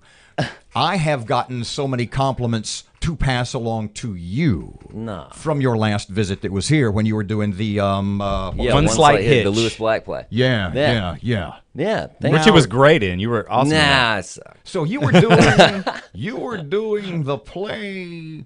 Was it East Bank was doing that one? It was Shreveport Little. Oh, was it Shreveport Little? Mm-hmm. Okay, so you were doing the Lewis Black play. Yeah. Meanwhile, you've been rehearsing at the same time. Yeah. For doing 2 scripts at once. That can't be easy. Yeah, it's no party. But how we make Chris playing Jack Lemmon work is we just cast me as Kevin Spacey. So in the movie, if you're familiar with the movie, Kevin Spacey is he basically got the job because nepotism. His dad, his father-in-law what's the old Don Rickles joke where he's got the kid in the audience and he says to him, "So if your father-in-law dies, what line of work are you out of?" Right. That's sort of the Kevin Spacey character, right? Yeah. And he's the boss of all these older guys, basically. Nobody respects him. His character development has like a slow burn effect. So he just gets yelled at basically the entire by movie. Everybody. He's that manager in the middle without a backbone. Absolutely. And he just has to kind of sit there and take it until the end when he kind of flips the script. And shows his work. Was this a new thing for you? Was this a different kind of character for you? And let's be blunt, you are not an old man. No, not yet. For you to play, I'd like to be. Good luck with that. So you're playing a guy not necessarily older than you, but with more business experience, who's seen life's ugly side, and he's got that like he's figured out the way to survive in life is to be a wuss. Yeah, basically. So no character development for me. I've done that my entire life. But the play's basically real close to home. Yeah. So this one. No, last time when we were here for the Lewis Black play, I mean that was like not even acting. That was like reading my diary on stage for 90 minutes. You had made that point. Yeah. I was like some chick's ex, and so I've done that a million times. This time I have to actually act. But like you said, the movie's amazing. You're not supposed to like look at the movie as a reference when you're doing a play, right? But for this, there's really only one way to do it, and the movie's like a master class on acting. So yeah, I mean, I did look to Kevin Spacey and like, how am I supposed to do it? How long have you guys been rehearsing for this? Only 3 weeks. Only 3 so weeks. It's insane. Which is an unusually short amount of time. Yeah, because it's arguably the toughest like the play Perkins to perform. administration. So how different is, and both of you answer this, how far is your character that you play now from 3 weeks ago when you first started? Oh, you only add to it over those 3 weeks. I mean, you layer your character over that time, getting to work with each other. Anybody who's familiar with David Mamet's writing knows that there's a lot. You have to play off of each other a lot. There's a lot of interrupting, not only yourself, but the other actor. It's really so how it's people very, very difficult. And in 3 weeks, we've done a lot of work. This may be weird. It's the times in my life. Okay, we only got 30 seconds here, but we can come back and finish it up. Think about this. The times in my life that I've gotten the angriest, and I very seldom get angry, but when I do, it's like skinning my emotional knee. It stays around a while. And some of the times in my life I've gotten the angriest was when I was pretending to be angry to make a point, and it overtook me. Does that happen when you're acting? Oh, my gosh. Hold the thought. I look like I just hit a button. 101.7 FM, 710 KEEL. Your money now, just a couple of seconds away. Brought to us by Barksdale Federal Credit Union. In the meantime, here's Ruben Traffic Update. The intersection at Greenwood Road and Hearn Avenue is dealing with some slow-moving traffic right now. And we have some traffic delays on Shed Road near Swan Lake Road in Bossier City. If you have anything to report to us, give us a call at our Planet Fitness Traffic Hotline. That's 687-ROAD. Kind of cloudy today, low 60s right now, 58 at KEEL. Here's your money now.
$7:52. It's 101.7 FM, 710 KEEL, and the KEEL app presented by Office Furniture Source. Sports update, Fletch out today. Here's Matt. Tomorrow is the big day in Shreveport, the Walk-Ons Independence Bowl. Duke will take on the Temple Owls in the game. To kick off the big event tonight, there will be a kickoff parade, concert, and pub crawl. If you want to go to the game, tickets are still available. After big wins over the weekend, both the Saints and Cowboys are playoff bound. While the Cowboys seem to be limping into the playoffs, the Saints have secured the number 1 seed in the NFC and home field advantage throughout the playoffs. And history is in favor of the Saints. 44 of the last 56 Super Bowl teams had a first-round bye. Despite a big win over the Golden State Warriors Christmas Day, there's some concern for the Los Angeles Lakers. During the Lakers' 127-101 victory, LeBron James suffered a groin injury. While the Lakers haven't released many details about the injury, ESPN is reporting that LeBron could miss significant time. In other NBA news, the Houston Rockets were able to take down the Oklahoma Thunder 113-109. From the KEEL Sports Desk, I'm Matt Parker.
.101.7 FM and 710 KEEL. Robert and Erin, she away for the week most likely. In studio for a little bit, Chris Evans and Casey Allen, stars of the Shreveport Little Theater's play Glengarry Glen Ross, is just wow. Which opens Friday night, Friday 7:30, Saturday 7:30, Sunday afternoon at 2. When you were here last, you told me the website for ticket info. What is it? Yeah, ShreveportLittleTheater.com. You'd think I would remember that. We'll get to my awesome question a little bit later. Okay. But one of the other characters, the most intriguing character is from the movie Glengarry Glen Ross is the Al Pacino character. What's his name? Richard Roma. Ricky Roma and he's the big, brash, over the top, you owe me a Cadillac, number one sales guy. He's the star of this real estate sales team. The hot shot. Being played, and he knows it. He's basically the Reggie Jackson. He's basically the Terrell Owens. Yeah.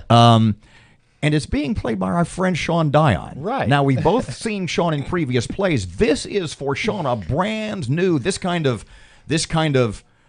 I am the stud part is I mean, we both know Sean. Yeah. That's going to be real interesting. It is. And how's he doing it? And how is he keeping the Pacino turn out of his head?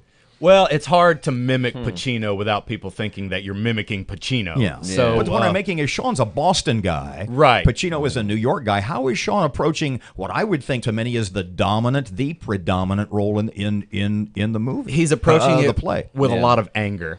And that's real. He blows his stack. So it's really several times. Really a twist on anything you have seen, any way you might have seen this character play before. Yeah, I would. That's fair. I would say that. I mean, the whole play is basically these desperate salesmen trying to sell one another on an idea and then blowing their stack on each other. So, Sean gets to do that a couple of times in the play. He just really gets very angry at Casey's character and goes off. And you can, in rehearsal, we'll see what happens on opening night, but in rehearsal you see Sean get red. Yeah. Hang on a couple of seconds, because I know you guys, look, I got nothing else going on at 8:10 and you guys are awesome guests. Yeah. So stick around. I'll get you coffee. We'll hang out because I have acting questions, because both of you, you're bona fides as actors in this area. Both of you, both on stage and on film. I just have acting questions because it's something I've never done.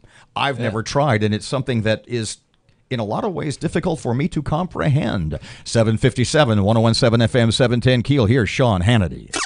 The truth and nothing but. This is the Sean Hannity Morning Minute. So the AP reported the president threatened repeatedly today to shut down the government if Congress doesn't provide the money. Now notice he kept the press in the room for that exchange. Chuck, we want to do this in private. Why? Because then they can come out and mischaracterize what happened in private. So Trump's comments come as he opened this contentious meeting with Schumer and Pelosi, and they both said legislation to keep the government open and provide additional border security could pass. But Chuck has said, I want a fence. We don't need a wall. And the purpose is to keep people safe on both sides of the border, to protect American laws and American sovereignty, and to stop what? We now know that 67% of people that are in this country illegally, that they are on American assistance at a greater rate, 67% greater rate than the American people. Keeping you on the straight path. Later today, it's the Sean Hannity Show.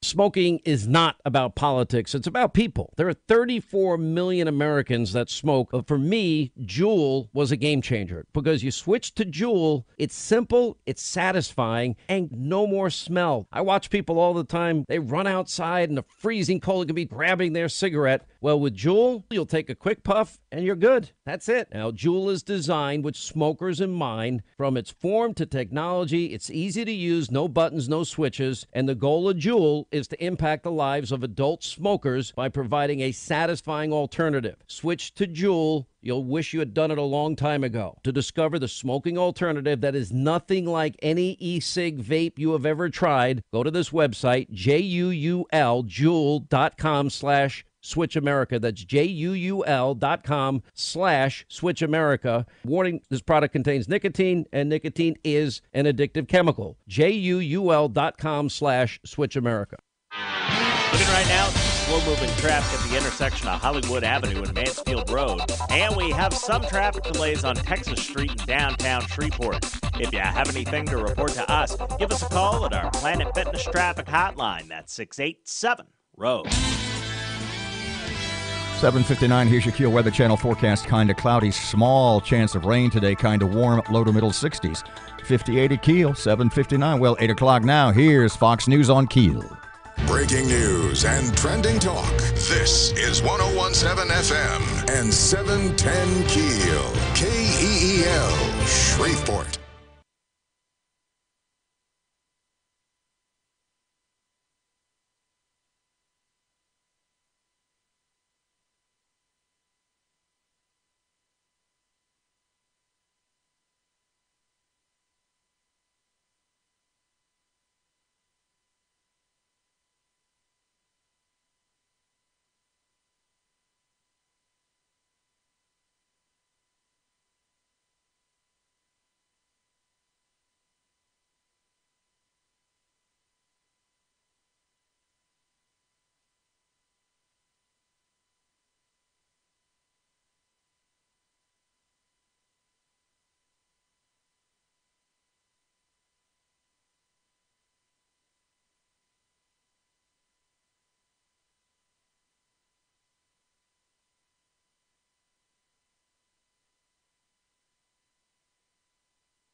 Just a couple of seconds past 8 o'clock. Robert and Erin, 101.7 FM and 710 KEEL. Miss Erin away today.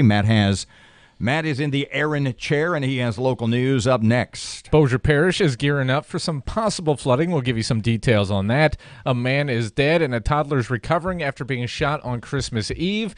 And the soon-to-be new mayor is looking for some fine folks for his administration. We'll give you some details on that. Hang on a couple of seconds more with Chris Evans and Casey Allen from the Shreveport Little Theater production of Glengarry Glen Ross. Why? Because it's Christmas. It's my present to myself, and they're just lots of fun. Jesus was a refugee. Yeah, okay, I may talk about that, and I definitely will cover a little bit more. Remember that scene in Tombstone where the guy has the gun downtown and Sam Elliott says, no guns, and he hits him when he won't give him his gun? Is that what Shreveport needs? Is that where we are? Fletcher in sports. No, Matt has sports today. Traffic and weather, it's coming up next, and it's here on KEEL.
The power of information. KEEL News now. A man is dead and a toddler is recovering after being shot late on Christmas Eve. According to Shreveport police, the shooting happened just before 11 p.m. in the 4200 block of Cadbury Court. According to investigators, Andrew Duncan Jr. and his 3-year-old son were in their yard when someone opened fire. Duncan was struck multiple times and died at the scene. The boy suffered serious but non-life-threatening wounds. An investigation into the shooting is ongoing. Bossier Parish is gearing up for possible flooding. The National Weather Service is predicting the area could see upwards of 6 inches of rain over the next few days. Officials say that they have fortified the Red Chute Levee and several other areas in the parish. But to help citizens prepare and protect their property, Bossier Parish has several locations offering free sandbags, including the parish maintenance facility in Benton. We have the full list of locations online at KeelNews.com. Mayor-elect Adrian Perkins launches a new website. Futureofshreveport.org outlines the work of his transition team and allows people to submit their resumes for key leadership positions in the Perkins administration. According to the website, the soon-to-be mayor wants his transition process to be transparent and to allow people the opportunity to serve the community. A family loses their home Christmas morning. Shreveport firefighters were called to a home in the 3700 block of Michigan Boulevard Tuesday morning around 10 a.m. Firefighters were quickly to put out the blaze. However, the home was ruled a total loss. Luckily, the family was not home at the time of the fire, and no one was injured. An LSU professor says people with ADHD and ADHD-like symptoms are more likely to start their own business. Matt Doyle has that story. Reginald Tucker says ADHD can have a pretty negative connotation. Often called a neurological disorder, and by definition, it's dysfunctional. But his research found that while impulsivity is considered negative in some fields, it's actually a boon for entrepreneurs who tend to favor action speed over action accuracy and value the ability to rapidly come up with new ideas. If you're thinking of ideas, if you're being creative, that is just incredibly important. And useful elsewhere. Someone with these characteristics may be incredibly helpful inside the organization. We call that entrepreneurship. I'm Matt Doyle. 3 people have been arrested for firing off guns Christmas morning. According to Shreveport police, they received multiple calls about people standing in the road on Drexel Street firing off rifles. When they arrived, several people ran into a home and refused to come out. After about an hour, the trio surrendered to police. They've been arrested and charged for illegal use of a weapon. Speaking of gun safety, if your child received a hunting rifle or BB gun for Christmas, the Caddo Parish Sheriff's Office wants to make sure they know how to handle it properly. Deputies will be teaching a first gun course tomorrow at the Sheriff's Training Academy. The class starts at 8 a.m. and runs through noon. Deputies will teach kids how to properly handle and shoot their weapons. You can find more details and register for the class on the Caddo Sheriff's website. From 101.7 FM and 710 KEEL, I'm Matt Parker.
Nine past 8 o'clock, 101.7 FM, 710 KEEL. Here's Ruben.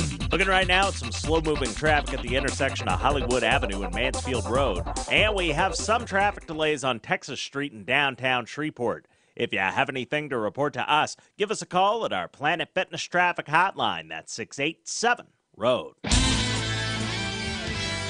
The rain chances back in the forecast, and later this afternoon we're going to see clouds increasing with rain through the afternoon at 64.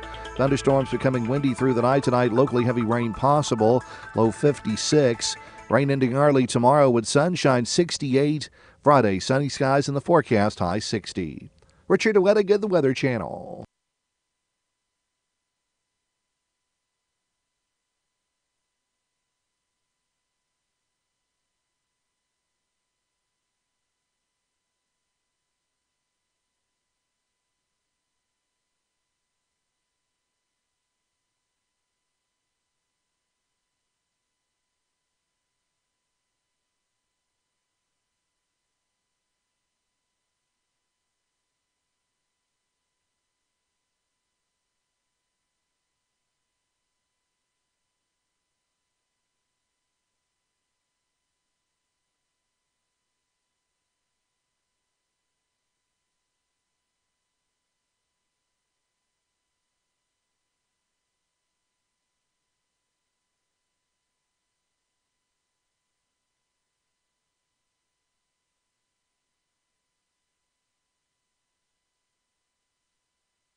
One 101.7 FM and 710 KEEL. Robert J. Wright and Erin McCarty. Miss Erin off today, back sometime in the not-so-distant future. KEEL app is a free download presented by Office Furniture Source. Just because they're so much fun, wanted to have them stick around for another segment. Plus, I have questions about acting. It's Chris Evans and Casey Allen from the Shreveport Little Theater play Glengarry Glen Ross, which opens Friday night at 7:30, Saturday night 7:30, and Sunday afternoon a matinee at 2. Tickets online at shreveportlittletheater.com. Now, let us use once again, as I mentioned, the frame of reference as the movie Glengarry Glen Ross, which is Jack Lemmon and Al Pacino and Kevin Spacey and Alec Baldwin. It is, I mean, that bar's pretty high. Right. You are playing, Chris, you're playing the Kevin Spacey. No, you're the Jack Lemmon role. The Jack Lemmon role, which is the old, beat down by life, hanging by a thread land salesman. Shelley the Machine Levine. Yeah, that's right. Did you have a question? No, I'm just thinking about the character in the movie and how sad he is. And He's just a beat down, run down by life, nothing goes right guy. Yeah. And he's, as the phrase goes, in any number of careers, as I said last time, just playing out the string. How do you tap into that? How do you tap into that burned out sort of my best days are behind me kind of guy? I just think about all my life's regrets, and it's quite easy, actually. Meditate on well, that. first of all, I would suggest that was sort of a tongue-in-cheek question, Yeah. but it really wasn't. I mean, and your answer was sort of tongue-in-cheek, but it really wasn't. Yeah. Well, I would suggest for anyone coming to this play to not think that they're going to see the movie. Yeah. You know, David Mamet wrote the play first, and then he wrote the screenplay, the script for the movie, and Right. they're different. So in the play, it really only takes place in the Chinese restaurant. Act 1 is in the Chinese restaurant. You might remember the scene where Al Pacino, suckers in this sap to Jonathan sell Pryce. him, played by Jonathan Pryce. Yeah. And then Act 2 of our play is all in the office. So for the Jack Lemmon role, Shelley Levine, you get that sad, beat down, desperate to get back on track version of Shelley Levine. But when he comes into the second act, he just made his big sale and he's hot again. So, there's your answer of, how much is the sad sack, how much is he's trying to get back on top, and he does for a Casey, moment. yours, for lack of a better reference, you're playing the Kevin Spacey character, who, as we said in talking about, he's basically that middle management wuss who has figured out the way to get by in, for lack of a better term, corporate America, is to kiss ass in every direction. Yeah. And like you asked us last time, that really good question, how do you, form your character? I can't remember exactly how you asked it, but it was like the best question ever. Well, we'll get back to the anger thing. I got the anger basically. thing. Yeah, the anger thing. Well, here was my question. Let me rephrase the question. I get mad, I tell my friends, about once every decade.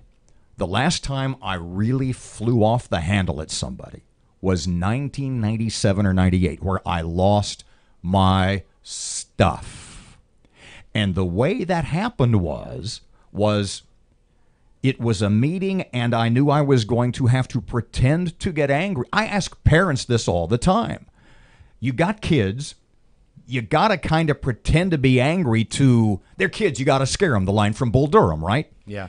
I said, when you're pretending to get angry at your kids, do you ever just get caught up in it and get really angry at your kids? And they all go, yeah.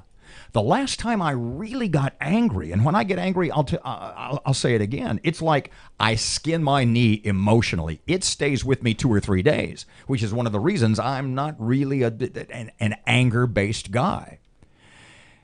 And the last time I got really angry was when I was pretending to be angry, and it took me over. Yeah. Glengarry Glen Ross is an angry play. Yeah. And It should be. The characters in it some of them are angry on the surface, and some of them are angry underneath. In that play, when you're acting, when you pretend to be angry, right, in something where I can't think of the acting coach, what's it called? Sense memory. And whatever Meisner. Yeah, exactly. Do you ever get so caught up in it? You had said a couple of seconds ago in rehearsals where it's gotten a little intense. How do you keep a lid, or do you? You don't. Well, you don't. It's For this, you let it go. live theater, so Anything what could happens. But what's happened? All 6 characters at one point or another. There's 6 or 7. There's 6 characters. All fly off the handle at Yeah. some point. So what has happened in rehearsals a few times is when you're a little doing tight. that anger and you're telling someone where they can go, and you get angry. The lines get blurred. You lose your train of thought and you forget your next line. Like that has Which happened is to good. every one of us in rehearsals, where we've told someone to where they can go, and then like, oh, God, what's my next line? Yeah. What comes That's to good, mind though. in a tragic sense is like Heath Ledger when he was playing the Joker. R.I.P. And people said, well, Heath Ledger killed himself Best after the actor of Batman all movie time. because he just couldn't let go of that character. Yeah. And I go, what? That's stupid. How could you not? That's stupid. And yet you're telling me that's not that stupid. No. Well, holding on to it is something else. I don't know if any of us hold on to it after we leave the building. But you're opening the faucet. You're opening the spigot. No doubt. And you can see it. Like Sean, as Ricky Roma, has a great scene where he goes off on Casey's character. And, we did that scene and then took 5. And you could see Sean was still red and needed a few minutes to calm down. So, yeah. I mean, anger is one of those emotions where it sends you up and you have to bring yourself back down. Yeah, I just take, if I had a bad day at work or something, which is often, I'll just take that into the theater. I mean, sometimes you check, your day at the door when you walk into the theater, but for this, it's good to just bring it in there sometimes. And not so much, I still have a lot to learn with acting. I don't really form a character. I just peel back the layers of what I already got till I reveal one. And so I know that I'm angry, and it shows in this with everybody. This doesn't sound like, if you're an actor in this, it doesn't sound like very much fun. It's the movie. Okay, so we're talking about the movie. The movie is just a master class on acting. Jack Lemmon, Pacino, Spacey, Alan Arkin, Ed Harris. So, like, if you're into acting and you haven't seen it yet, I would definitely encourage you to see it and come see this, because hopefully we'll do it justice. Do you feel when this is over? Because let me say it. Shreveport Little Theater, stage version of Glengarry Glen Ross, the famous David Mamet play, Friday night 7:30, Saturday night 7:30, Sunday afternoon at 2, and the ticket info is at ShreveportLittleTheater.com. Mm-hmm. They're $15. When this is done, are you going to have to? I mean this in all seriousness. You're going to have to decompress. I just can't imagine funneling, digging down on myself to get those emotions. Yeah, I hate peeling off characters. Like for the last one, I hated to lose that guy, and then for this one, I'm going to hate to lose Williamson, the Kevin Spacey part. But yeah, there's like a grief period. No matter how angry the play is or how funny it is, I'm glad we're doing stuff. But he's kind of a wiener. Aren't you going to be kind of glad to get rid of him too? Seriously. Yeah, maybe. Yes and no. I just miss like my castmates and stuff. That's the only reason I do stuff up there. Is to just what's fun is working together. It's really fun, I mean, getting to tell Casey to F off, right? Because you would never do that in real life. I would never do that in real life. It is fun, but you're right, Robert. Like it isn't easy to try to portray desperation, to try to portray anger, and really get into it. Yeah, it you feel it inside. It does take a little, so you have to decompress. One of the things one of the things we got to wrap it up. One of the things you and I talked about last time you were here, the degree of talent, of acting talent in the Shreveport-Bossier area for plays like this never ceases to amaze me. We have a lot of big-time people in it. Tell me about the director real quick. Yeah, he went to Robert Alford. He went to Yale Drama. He's a graduate of Yale Drama. So, I mean, he knows what he's... Professor at LSUS, Dr. Robert Alford. He's the president of the board of directors at Shreveport Little Theater, and like he says, Yale Drama. So it's been great working with him because he understands the subject matter in a way that wasn't as readily available to us, and he gives us a lot of subtext and backstory that we're like, oh, that makes great sense. It sounds so awesome. I can't wait to see it. Glengarry Glen Ross, Chris Evans, and Casey Allen, and Sean Dion, and throw some other names at me. James Palmer, he's a former Film Prize Best Actor winner. Barry Larson's in it. He plays Link. Barry Larson from just in one slight hitch, and then we just added Dan Ferris. Dan Ferris as the George Aronow, which is the Alan Arkin role. So the David Mamet play Glengarry Glen Ross. It opens this Friday night, Saturday, and Sunday at Shreveport Little Theater. Info is online at ShreveportLittleTheater.com. Thank you for killing time, boys. Thank you, man. Carrying the show. Oh, love it. Thank you. It was you, not me. 19 past 8 o'clock, 101.7 FM, 710 Keel. Rubens here, traffic update. The intersection at Line Avenue and East 70th Street is dealing with some slow-moving traffic right now. And we have some traffic delays on Barksdale Boulevard near Hamilton Road in Bossier City. If you have anything to report to us, please give us a call at our Planet Fitness traffic hotline. That's 687-ROAD. Rain chances back in the forecast, and later this afternoon we're going to see clouds increasing with rain through the afternoon at 64. Thunderstorms becoming windy through the night tonight. Locally heavy rain possible, low 56. Rain ending early tomorrow with sunshine, 68. Friday, sunny skies in the forecast, high 60. Richard Wettigan, the Weather Channel.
101.7 FM 710 Keel Sports Update. Fletch is out today. Here's Matt. Tomorrow is the big day in Shreveport, the Walk-Ons Independence Bowl. Duke will take on the Temple Owls in the game. To kick off the big event tonight, there will be a kickoff parade, concert, and pub crawl. If you want to go to the game, tickets are still available.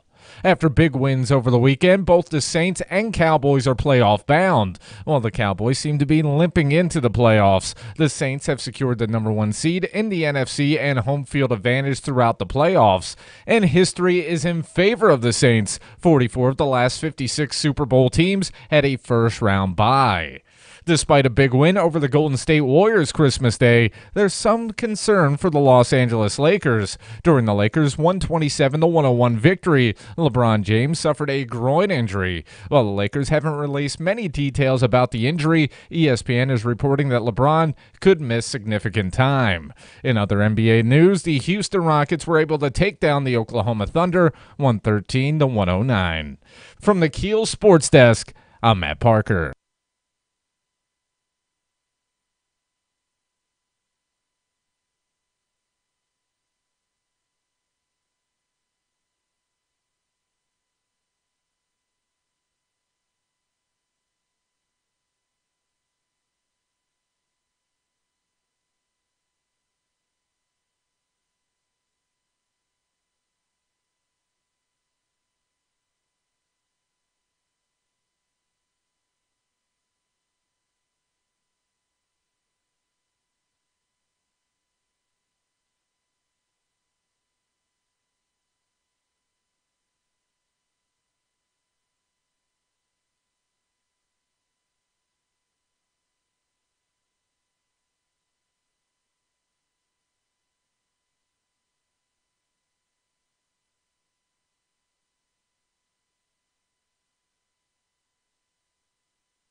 Okay, it's probably good for me that we've only got it's a shorter segment here because I really don't have all the thoughts in my head.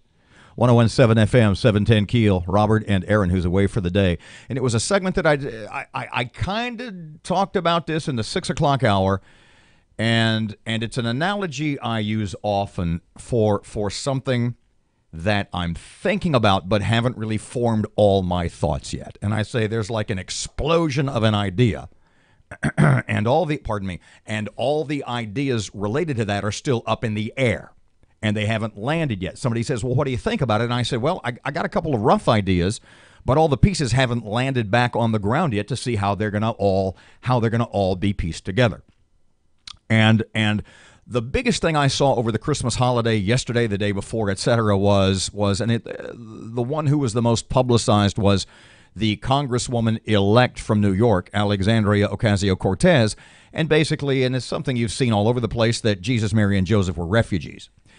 And it's the people who tell you that, and see, this is where it's going to pay off for me, because I'm not going to have a longer segment here. I've got a shorter segment to talk about this, and I'll think about it and sort of wrap it all up and get the rough edges off for tomorrow morning. But what occurred to me was, and I always hear this from friends of mine who are Democrats, big government needs to do more Democrat.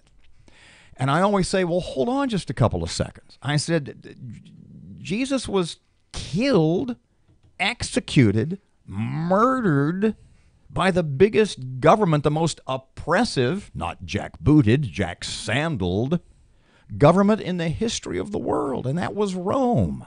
From the day Jesus was born to the day Jesus died, he, his family, his friends, people in that region lived under the oppressive thumb of Roman rule. Jesus and Mary and a yet-to-be-born Joseph were traveling from Nazareth to Bethlehem because of a decree of Rome for a census. If it hadn't been for the oppressive Roman rule, because God knows you can only imagine what the penalty would be for ignoring a dictum from the Roman rulers in that area, if it hadn't been for them having to travel to Bethlehem Jesus would have been born in Nazareth. Everything would have been fine in the warm bosom of his family. And that Roman oppression continued to the day that he died, was executed. He was executed because he was perceived to be a threat to Roman rule. To be a little bit more specific, a threat to the, how can I phrase this, Jewish deep state, whose survival depended on the thumb up from the Roman rulers. It's in the Bible. Jesus, under the visage, with Roman centurions at his execution site. So when people launch into this, Jesus would if Jesus were alive today, he'd be a Democrat. No, Jesus was killed by big government, the biggest, most oppressive government in the history of mankind, and that was Rome. And believe me, we'll talk about this more tomorrow because that's only half my thoughts. 29 past 8 o'clock, 101.7 FM, 710 KEEL. Aaron's away. Matt has local news up. Next, here's Ruben. The intersection at Line Avenue and East 70th Street is dealing with some slow-moving traffic right now. And we have some traffic delays on Barksdale Boulevard near Hamilton Road in Bossier City. If you have anything to report to us, please give us a call at our Planet Fitness Traffic Hotline. That's 687-ROAD. Rain chances back in the forecast, and later this afternoon we're going to see clouds increasing with rain through the afternoon at 64. Thunderstorms becoming windy through the night tonight. Locally heavy rain possible, low 56. Rain ending early tomorrow with sunshine, 68. Friday, sunny skies in the forecast, high 60. Richard Wettigan, the Weather Channel.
The power of information. KEEL News now. Bossier Parish is gearing up for possible flooding. The National Weather Service is predicting the area could see upwards of 6 inches of rain over the next few days. Officials say that they have fortified the Red Chute Levee and several other areas in the parish. But to help citizens prepare and protect their property, Bossier Parish has several locations offering free sandbags, including the parish maintenance facility in Benton. We have the full list of locations online at KEELnews.com. A man is dead and a toddler is recovering after being shot late on Christmas Eve. According to Shreveport police, the shooting happened just before 11 p.m. in the 4200 block of Cadbury Court. According to investigators, Andrew Duncan Jr. and his 3-year-old son were in their yard when someone opened fire. Duncan was struck multiple times and died at the scene. The boy suffered serious but non-life-threatening wounds. An investigation into the shooting is ongoing. A man has been arrested for trying to steal a TV. Caddo Sheriff's deputies have arrested Sean Pearson for theft after he allegedly stole a big screen TV from the Walmart on Westport Avenue Tuesday afternoon. Deputies spotted a car matching the description from Walmart employees traveling on Woolworth Road. After a brief chase at speeds over 100 miles per hour, police were able to take Pearson into custody. The stolen TV was found in the back of his car. A female companion was in the vehicle but is not facing charges at this time. Harsher penalties for those found guilty of animal cruelty could be coming soon. Kevin Barnhart has more on that. Campaigner for the group In Defense of Animals, Dal Stanley, says the push for legislation is coming after seeing several cases in the state result in judges handing out lenient sentences for acts of aggravated animal cruelty. So a judge wouldn't be able to give them a year in jail and then say, well, you can do probation. Stanley also wants aggravated animal cruelty to be considered crimes of violence. When you have people in your society that will do these horrific things to animals, they also have human victims, whether it's in domestic violence, at the workplace. I'm Kevin Barnhart. Mayor-elect Adrian Perkins launches new website. Futureofshreveport.org outlines the work of his transition team and allows people to submit their resumes for key leadership positions in the Perkins administration. According to the website, the soon-to-be mayor wants his transition process to be transparent and allow people the opportunity to serve the community. If your child received a hunting rifle or BB gun for Christmas, the Caddo Parish Sheriff's Office wants to make sure they know how to handle it properly. Deputies will be teaching a first gun course December 27th at the Sheriff's Training Academy. The class starts at 8 a.m. and runs through noon. Deputies will teach kids how to properly handle and shoot their weapons. You can find more details and register for the free class on the Caddo Sheriff's website. A family loses their home Christmas morning. Shreveport firefighters were called to a home in the 3700 block of Michigan Boulevard Tuesday around 10 a.m. Firefighters worked quickly to put out the blaze. However, the home was ruled a total loss. Luckily, the family was not home at the time of the fire, and no one was injured. And with the first seed and a bye in hand, history is on the side of the Saints as home teams have won 64.7% of their games in the playoffs since 1990. The last time the Black and Gold had the top seed, they beat two Hall of Fame quarterbacks to seal the NFC.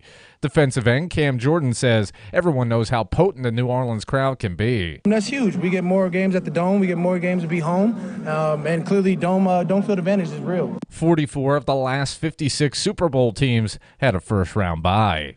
From 101.7 FM and 710 KEEL, I'm Matt Parker.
You're just a sly old dog, Parker. Just a sly old dog.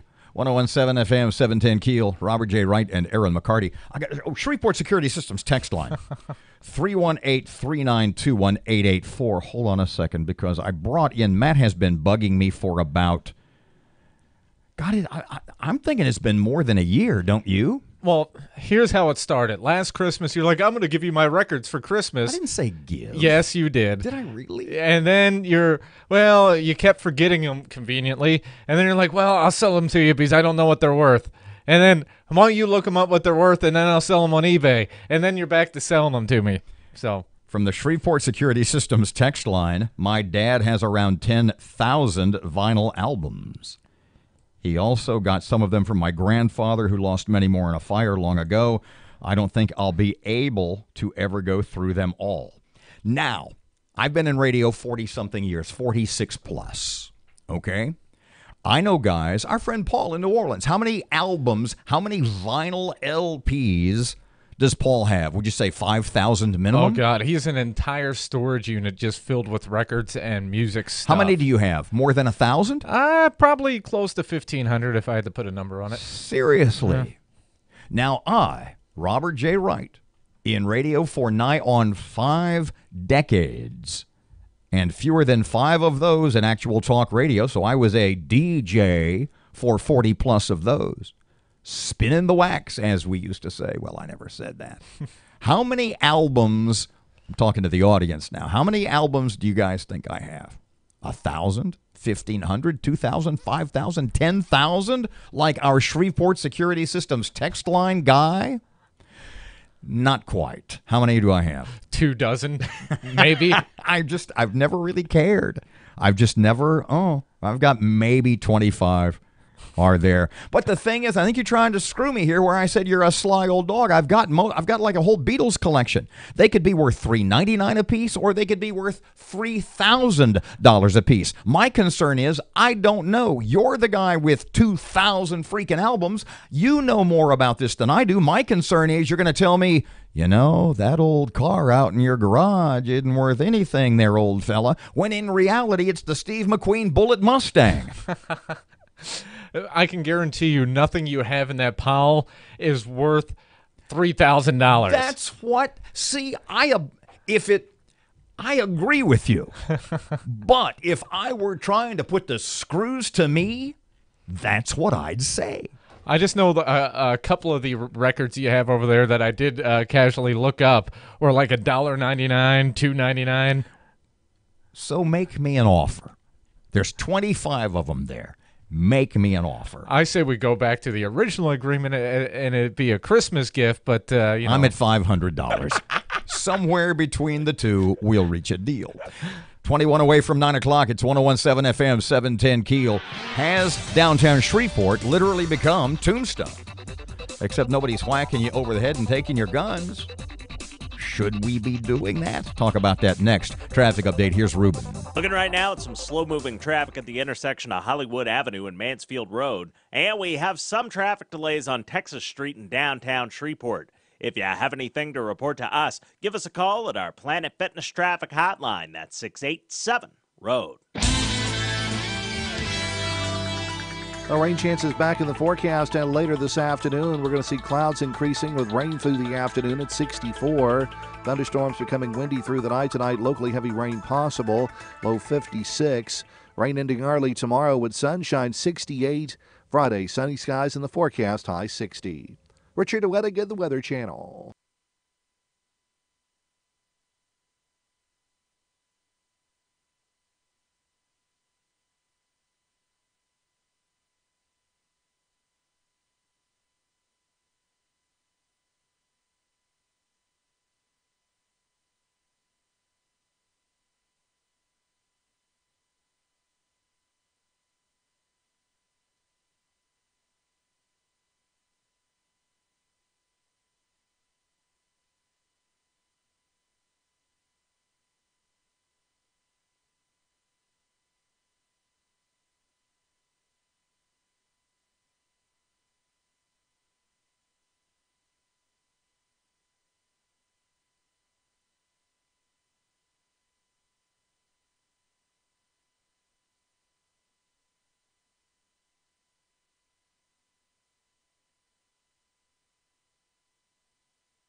.101.7 FM, 710 KEEL. Robert J. Wright and Erin McCarty. Shreveport Security Systems text line 318-392-1884. No, my energy level is like really way too high today.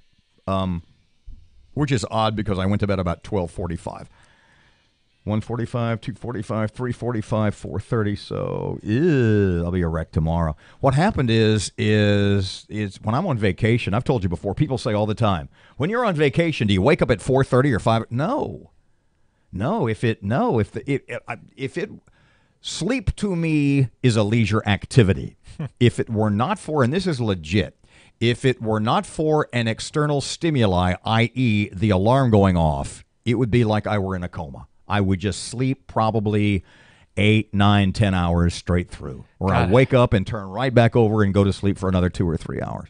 So my natural body clock, if you will, is when I'm on vacation, I go to bed at like 2 in the morning and get up at like 11 or noon. I mean, it takes a couple of days. So basically, last night, I was a guy who was used to staying up after midnight who had to get up at 4:30 in the morning. And here I am. In my absence, I would think the number one story, am I an old white guy? Am I allowed to say on the radio, am I allowed to say the word ratchet? Yeah. As in Ratchet City. A bunch of years ago, there was a couple of car salesmen I knew, and they were black guys, and we were talking about that, like Shreveport's urban nickname. And they asked me if I knew what it was, and I said, Ratchet City. And they kind of winced like I wasn't allowed to say that. But the big video in my absence, and the caption is, it was downtown, and not downtown on some dark, out-of-the-way street in a bad neighborhood where terrible things take place almost every 24 hours. It was right there at the foot of the Texas Street Bridge at Texas and Spring. And the caption on the video was, Ratchet City, holding it down. What exactly happened? Because the video went crazy, and it looked like there was literally open gunfire in the middle of one of the busiest intersections in downtown Shreveport. Basically, three fellers started harassing a gentleman in a pickup truck. The guy got out of his truck, I guess, to stand his ground, defend himself.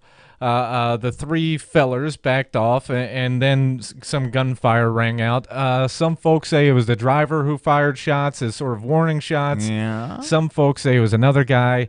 That is still up in the air. On the video, because this is right there. The blind tiger's here, and you've got the fortune teller lady who's over here, and then there's the hot dog guy who's always on the corner. And in the video, you see people ducking down behind the hot dog guy. I mean, they are going flat out active shooter behind the hot dog stand down there. So evidently something was going on, even if it were shots merely being fired into the air. So last week, in my absence, Erin had in the studio substitute police chief Ben Raymond. And I think Erin's question is still on here, and she addressed basically what I just talked about. We want to talk about the downtown, that video of these folks just acting stupid. Yes, ma'am. And whether or not the police department can take action. Will you be taking action? What's the plan from SPD's point of view? Yeah, so we already have taken action. I was actually made aware of one of the videos via a social media post early Saturday morning. And what's a little bit concerning about it is the incident in which shots may have been fired was not reported to police. We became aware of it when the citizens became aware of it. We immediately launched an investigation at that point. We've already interviewed at least one of the parties involved, and so we're working to make some arrests if necessary and certainly fully investigate that incident. The second one was a fight that occurred downtown. It was reported to police, and officers did go to the scene and make sure that everything was safe. But it is also we'll investigate thoroughly to make sure that we acted appropriately, and if any charges need to be filed in that case, that we'll do so. In the case of the pickup truck driving through downtown, the video doesn't really clearly show what sparked that. Can you shed any light on that? I really can't. We're still kind of early in the investigative process, but that's exactly what our detectives are going to determine is where did that incident occur. I doubt it started right there in the middle of Texas Avenue. It probably spewed over from something that occurred earlier in the evening, and that's exactly what we need to find out. Last week in the studio with Erin, substitute chief Ben Raymond. So, Tell them what you told me during the break, as that portion, as that bite of the interview was playing. Tell them what you told me, what you found the most troubling. Well, the most troubling thing to me is that it came right out of the police chief's mouth. He saw the video himself on Facebook. No one ever contacted police. You got folks... Wait, what? No one ever called the police to say, hey, there's some sort of altercation or there's gunfire. They had their cell phones out. They could have called police. They could have contacted authorities, but instead they decided to film it. Let me ask you this, because we have talked about this before.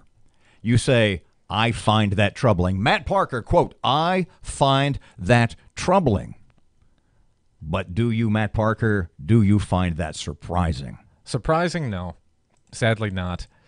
But, the one thing that a lot of people look at this, much like yourself, as a negative, to me, if this truly was a case of a guy in a car getting attacked and he stood his ground, I'm all for it. On the other hand, and we talk about this occasionally, and one of the TV stations runs that banner, that headline, every time there's a shooting in Shreveport, taking back our streets, and I bring that up. Do we need to take back the streets? The inference is, what I infer from that, the implication is we've lost control. Is this just one more step in having lost control of the streets? 8:49, it's 101.7 FM, 710 KEEL. Time for Ruben. Here comes traffic. The intersection at Line Avenue and East 70th Street's dealing with some slow-moving traffic right now. And we have some traffic delays on Barksdale Boulevard near Hamilton Road and Bossier City. If you have anything to report to us, please give us a call at our Planet Fitness Traffic Hotline. That's 687-ROAD. At our Planet Fitness Traffic Hotline. That's 687-ROAD. I'm Jennifer.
You're listening to American Ground Radio's Morning Minute. The ACLU is suing the Lafayette, Louisiana Library in an attempt to force them to allow drag queens to read books to children between the ages of 3 and 6. Look, we all want acceptance and validation for the choices we make in life. And regardless of where you come down on the issue of gender confusion, this much is true. Everyone deserves to be treated with kindness. But look, let's allow kids to be kids. The last thing that a 3-year-old or 4-year-old or 5-year-old needs to be worried about is gender confusion. Let's be honest. The drag queens aren't trying to do this to teach the kids to read Dr. Seuss. They're trying to do this to indoctrinate young children, and we shouldn't allow it.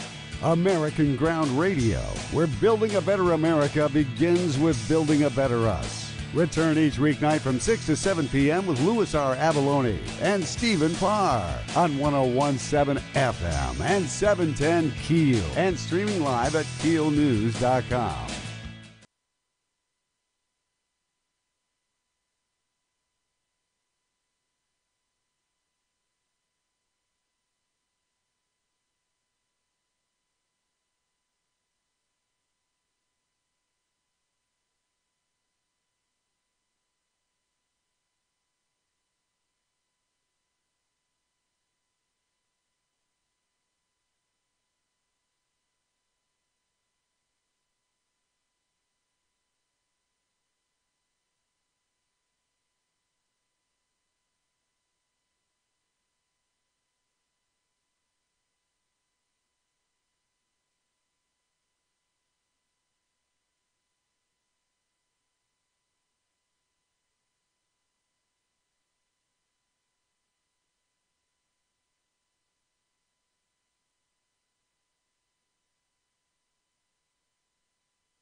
1017 FM, 710 Keel, Robert J. Wright and Erin McCarty. Miss Erin is somewhere. She'll be back sometime. Yeah, there's no real plan. Didn't get an email, did you? Just a few texts over I the had holiday. I had to talk her into taking this week off. She originally was coming in for the rest of the week. I said, no. You got the days. Burn the days. We got this. Here's what happens. See, it's like I'm back today, tomorrow, and Friday. Then off Monday and Tuesday of next week, back Wednesday, Thursday, and Friday of next week. But then to start off the new year, and Erin and I both do this, we backload our vacations. I won't take a day off for like 4 or 5 months, which is, I think, is an awesome plan, except if it's January. Yeah, and I have to work my vacations around you two knuckleheads, so when you don't have a plan, it kind of screws me up. It's a whole mess. Get old, kid. People will take care of you, too. I saw this on Facebook over the weekend, and I wonder if it's true, and I started looking, and I tend to think it is. And it was, Facebook had Hanukkah backgrounds, but no Christmas backgrounds. Has anyone else noticed that? That's Facebook for you. And I'm just looking at the background, and I started looking, because when you post something, until you get to a certain number of characters, it's in that big colorful block, and you can either just go to the default color background, or you can pick your own and the design. And I looked, and there weren't any Christmas ones on there. And I just thought that was really no trees, no little bells. They had Hanukkah. Not that there's a problem with that. I'm all in favor of that. I encourage that.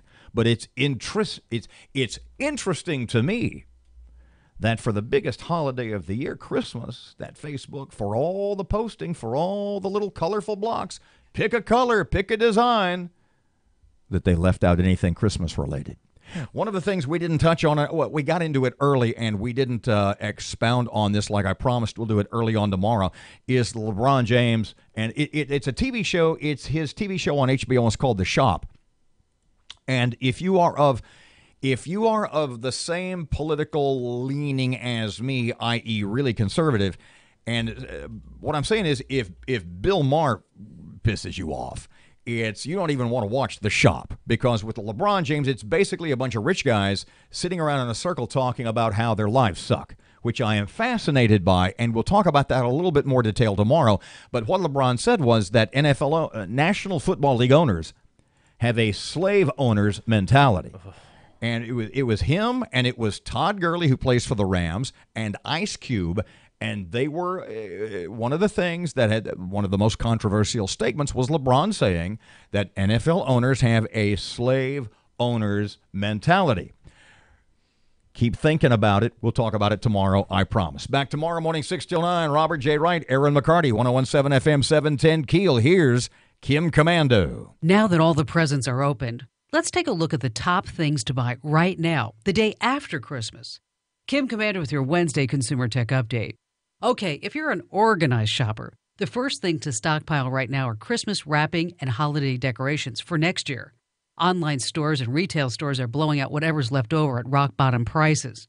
And while you may think that Black Friday has the best electronic deals right now, big screen televisions and sound systems are going on sale to clear out current inventory, to make room for the newest and latest models that are about to be unveiled in just a few days at the gigantic Consumer Electronics Show in Las Vegas.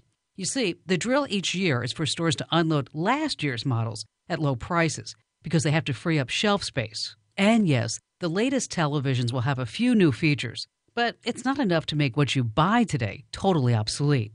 Get all the breaking tech news updated all the time at news.commando.com. That's Komando.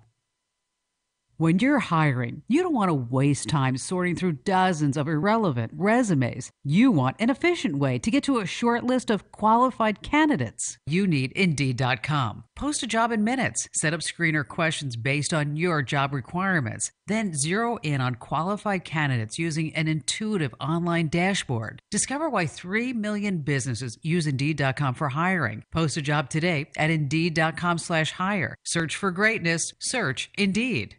What's the perfect gift this holiday season? A set of Boll & Branch sheets. Boll & Branch sheets are made from pure organic cotton, making them the softest and most comfortable sheets in the world. Giving a thoughtful gift has never been easier. Right now, Boll & Branch is offering $50 off your first set of sheets plus free shipping when you use promo code KIM. That's $50 off plus free shipping at bollandbranch.com, spelled BOLL and branch.com, promo code KIM. The intersection at Line Avenue and East 70th Street is dealing with some slow-moving traffic right now. And we have some traffic delays on Barksdale Boulevard near Hamilton Road and Bossier City. If you have anything to report to us, please give us a call at our Planet Fitness Traffic Hotline. That's 687-ROAD. 8:59 KEEL Weather Channel forecast, kind of cloudy with small chance of rain today, warmer in the low to middle 60s. Right now 59 at KEEL, 9 o'clock Moon Griffon. Next, here's Fox News. Breaking news and trending talk. This